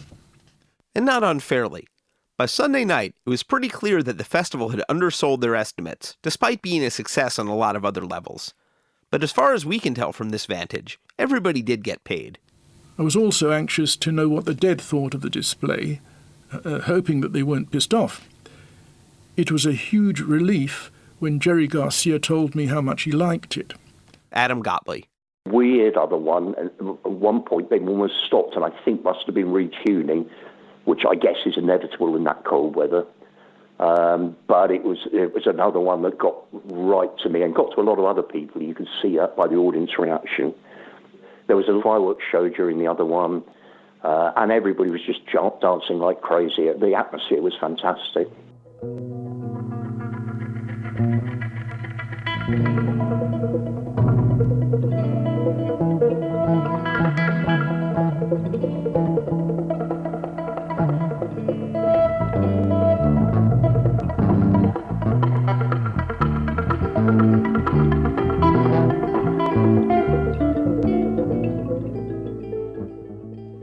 Bill the drummer takes a long pause, long enough to walk briskly to the local pub, have a drink, and come back, if there wasn't a crowd in the way.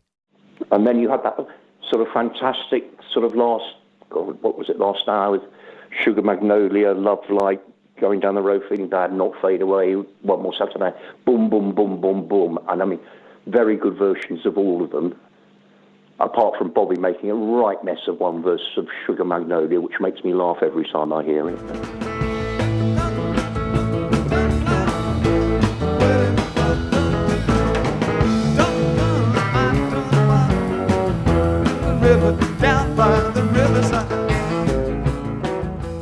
Because, as I said, I was going to turn 18 at midnight, and I thought there was no chance. And I think they still had half an hour left in them. I mean, it was Love Light they were playing, which was brilliant from my point of view, when midnight came. It just went on and on. It seemed like that they were really getting into it as well. Without a warning, you broke my heart. Taking it, baby, torn it apart. And you left me standing in the dark, crying. Said your love for me was dying. After an hour-long sequence involving Dark Star, the fireworks, The Other One, and Merle Haggard's Sing Me Back Home, there was still another segment launched by Turn On Your Love Light. More than a decade later, Bob Weir would encounter Joe Strummer of The Clash in a Philadelphia hotel, and the Clash guitarist would pledge allegiance to Pigpen, presumably won over by his own solid night at Bickershaw, which could constitute an entire single LP of its own, were one so inclined to compile it. In the end, there was 4 full hours of stage time, not counting the set break, one of the longest Dead shows in history. Bill Giles. That must have created more Deadheads in the UK, I think, than any other event, because a lot of people would have gone to Bickershaw to see other acts. The Grateful Dead would have been a mystery, and they will have discovered the Grateful Dead there. So it was a pretty key event in UK Deadhead history, if you like. Chris Jones. I remember it taking a long time to walk to the festival itself, and then a fair bit of time when we came back. Well, I don't know. You see, coming back after that high, and I was still on cloud 9 after that. I mean, I did consume a lot of substances, not all of it legal. So I was still pretty out of my box all the way home. And I was just on a high. The whole thing, it was the festival, the music, the setting, the substances, and seeing the Grateful Dead. I mean, play that song. I mean, just amazing to me that anybody could play for that long. It really was. Adam Gotley. We were covered in mud, we were wet, we didn't care. I think what we did from my memory is we struck camp and we sort of all slept in Chris's car for a few hours, maybe 3 or 4 hours, and then headed home because, as I said, it was my birthday by this point. It was also my mother's birthday, so I was quite keen to get home. And I remember, I think we arrived back early afternoon, something like that. She was absolutely appalled to see the state of me, covered in mud. Alex Allan. We drove up early in the morning and drove back late at night. We must have got back very, very late. But I mean, in, student days, you don't think about that too much. Barbara Nellist. We were pleased to be getting out of the mud as the weekend progressed. It had been really safe in the festival. There's so many people, and it was. Then we all left, and the guy who picked me up from Leeds, he was going back up to Durham. So he dropped me off on a roundabout to hitch back to Leeds. And as soon as he dropped me off, I was terrified. I'd never hitched on my own, but I was feeling so chilled out and everything. And then suddenly I was in this situation for having to hitch an hour down the road, which nothing happened. It was fine. But it was a bit of a shock, having been very in a cocoon of like-minded hippies. And then suddenly I was on a major road, all alone with my thumb out. The local newspapers were quick to jump on Bickershaw as a failure, with horrible weather conditions compounded by a lack of facilities and expensive amenities. But many also acknowledged that people actually did have a great time. "Fans love it, but festival cash flop," read the headline in the Yorkshire Post. And that's pretty much what our conversations show. Charles Shar Murray snarked in the magazine Oz, Bickershaw Nation is still hilariously unlikely, and tens of thousands of freaks are still scraping large parts of Lancashire off their boots. Yeah, well, maybe. But Murray's review also cops to missing the performances by Captain Beefheart and the Dead. And I suspect, if you went to the Bickershaw Festival to see Captain Beefheart and or the Grateful Dead, you probably had one of the most memorable weekends of your life. And thanks to our friends the Tapers, it was possible to relive it quickly. Chris Jones. I recorded it. To me, that was a memento afterwards. So I was one of the early tapers, if you like. It wasn't quite to Owsley's standard, but nevertheless, it was fun. Listening to that afterwards, it was another experience for me. And again, then later on, of course, I didn't know there was this big taper scene and didn't know anything about it. And then suddenly I was exposed to the big taper scene, and suddenly my little tapes were of some value, if only as a historic document of what the actual set lists were. For Simon Phillips, the Bickershaw tape taught him a classic Deadhead lesson. One tape can beget many other tapes. I don't recall anybody being interested in my Wembley tape, but I had a reasonably listenable version of Bickershaw. And a few weeks later, in a trade paper, a music paper, in the classified ads, somebody was advertising a recording of the Tivoli show from Europe 72.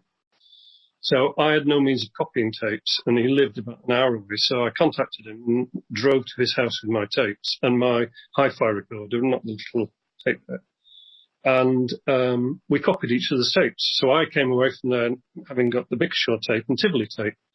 And obviously Tivoli was a step up. It was an AM recording, but it was, better quality than my Bickershaw. And then I seem to remember my next tape was definitely the Harding Theatre broadcast from late 71, the radio broadcast. So I got that one. I can't remember the exact trade, but suddenly I had three really good ones, and that was in stereo. And then suddenly I saw it, it just took off. I ended up in 73 taking, trading with people like Les Kittle, Jeff Tamarkin, Bob Minkin, the photographer, Ken Giannetti over in, God, Ken just sent me box after box of tapes, wasn't even trading. It was just his generosity sending stuff over to me. The closing Winterland 78, New Year's Eve, I was listening to that in the UK on about the 4th of January, just arrived in a box unasked for, and so generous to some of these traders. But, sorry, Bickershaw was the start of my tape trading, and that carried on right through the 70s. Elvis Costello also had some takeaways from Bickershaw. I don't think I even ever attempted to clean those boots. I think I just took them out in the back garden and burnt them, along with the... I think, in fact, my mother burnt all my clothes when I got back, because it was so disgusting. But it was, a magical thing. The thing with that thread of songs, if we can just be serious about it, was very inspiring. I can find old lyrics of mine. I can see on the page. I've got notebooks from that period. There are a few recordings of songs I wrote in that time, very few. But I have got notebooks full of lyrics that I can see the way they run on the page. They're imitating Hunter. And I don't even remember. I've long since forgotten the songs. But there's little paradoxes and things which he likes in his lyrics. And I became completely immersed in the next few records. They were not too regular. I went to Alexander Palace to see... I saw the Dead twice in Alexander Palace, unbelievably. And the first time was around the release of From Mars Hotel. I can't now remember whether it was before or after the record came out. It might have been before, because I seem to recall I went home with the same experiences as Europe 72. We had to wait until all that tour was finished and for that record to emerge.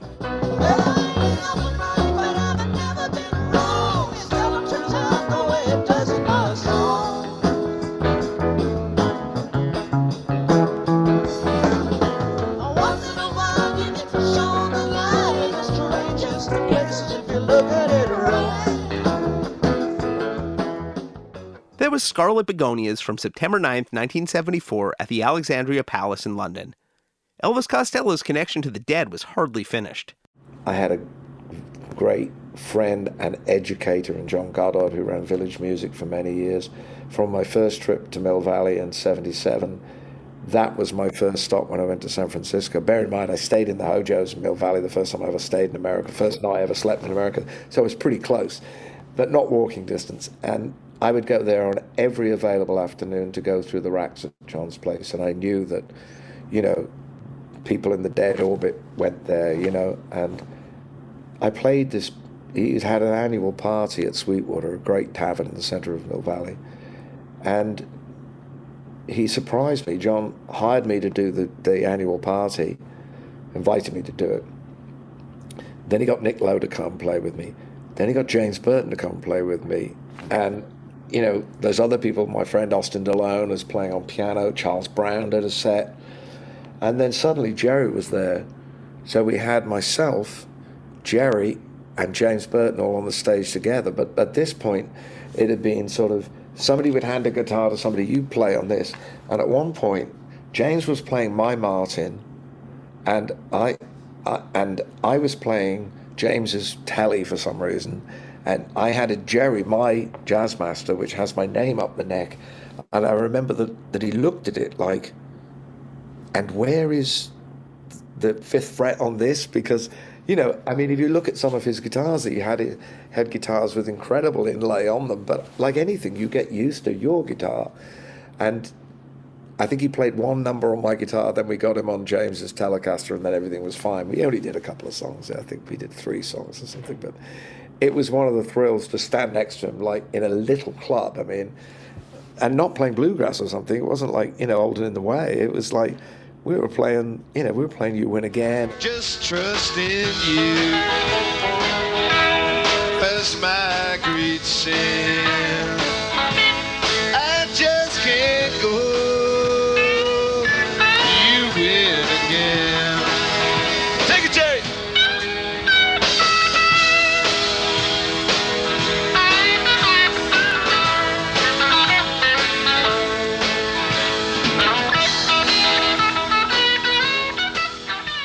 There's a whole video of the April 24th, 1989 Sweetwater Jam online.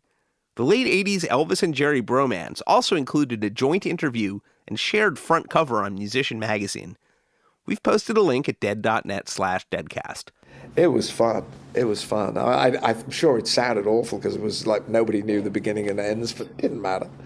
It's supposed to be like that. It was lovely. That's a really fun memory. Yeah. Well, and there was a lot of drinking going. There was a lot of drinking going on.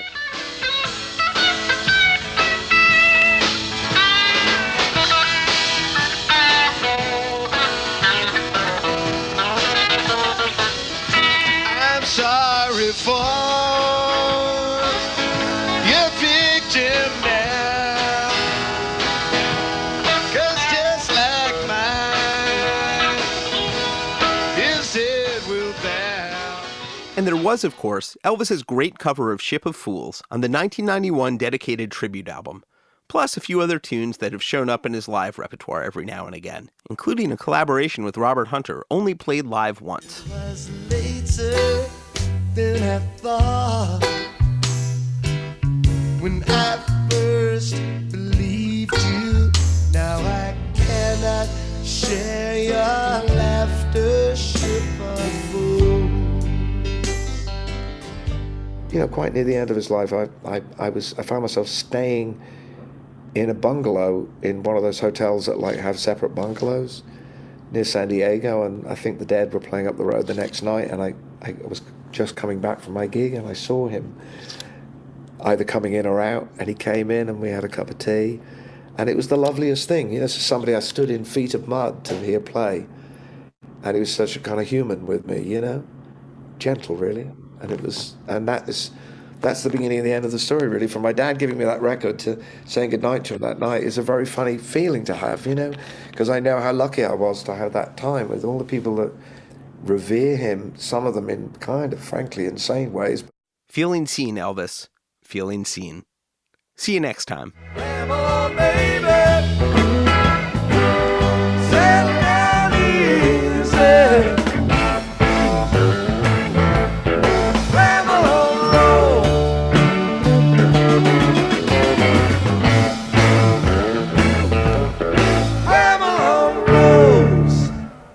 Thanks very much for tuning in, and huge thanks to our guests in this episode, including Elvis Costello, Michael Moorcock, Mountain Girl, Donna Jean Godchaux-MacKay, David Nelson, Steve Parish, Sam Cutler, Allan Trist, Janet Furman, Ben Holler, John Morris, Alan Arkush, Peter Luttner, Alex Allan, Chris Jones, Bill Giles, Barbara Nellist, Simon Phillips, Stephen Feldman, Brian Petheram, Adam Gotley, Mick Etherington, David Lemieux, and Graeme Boone.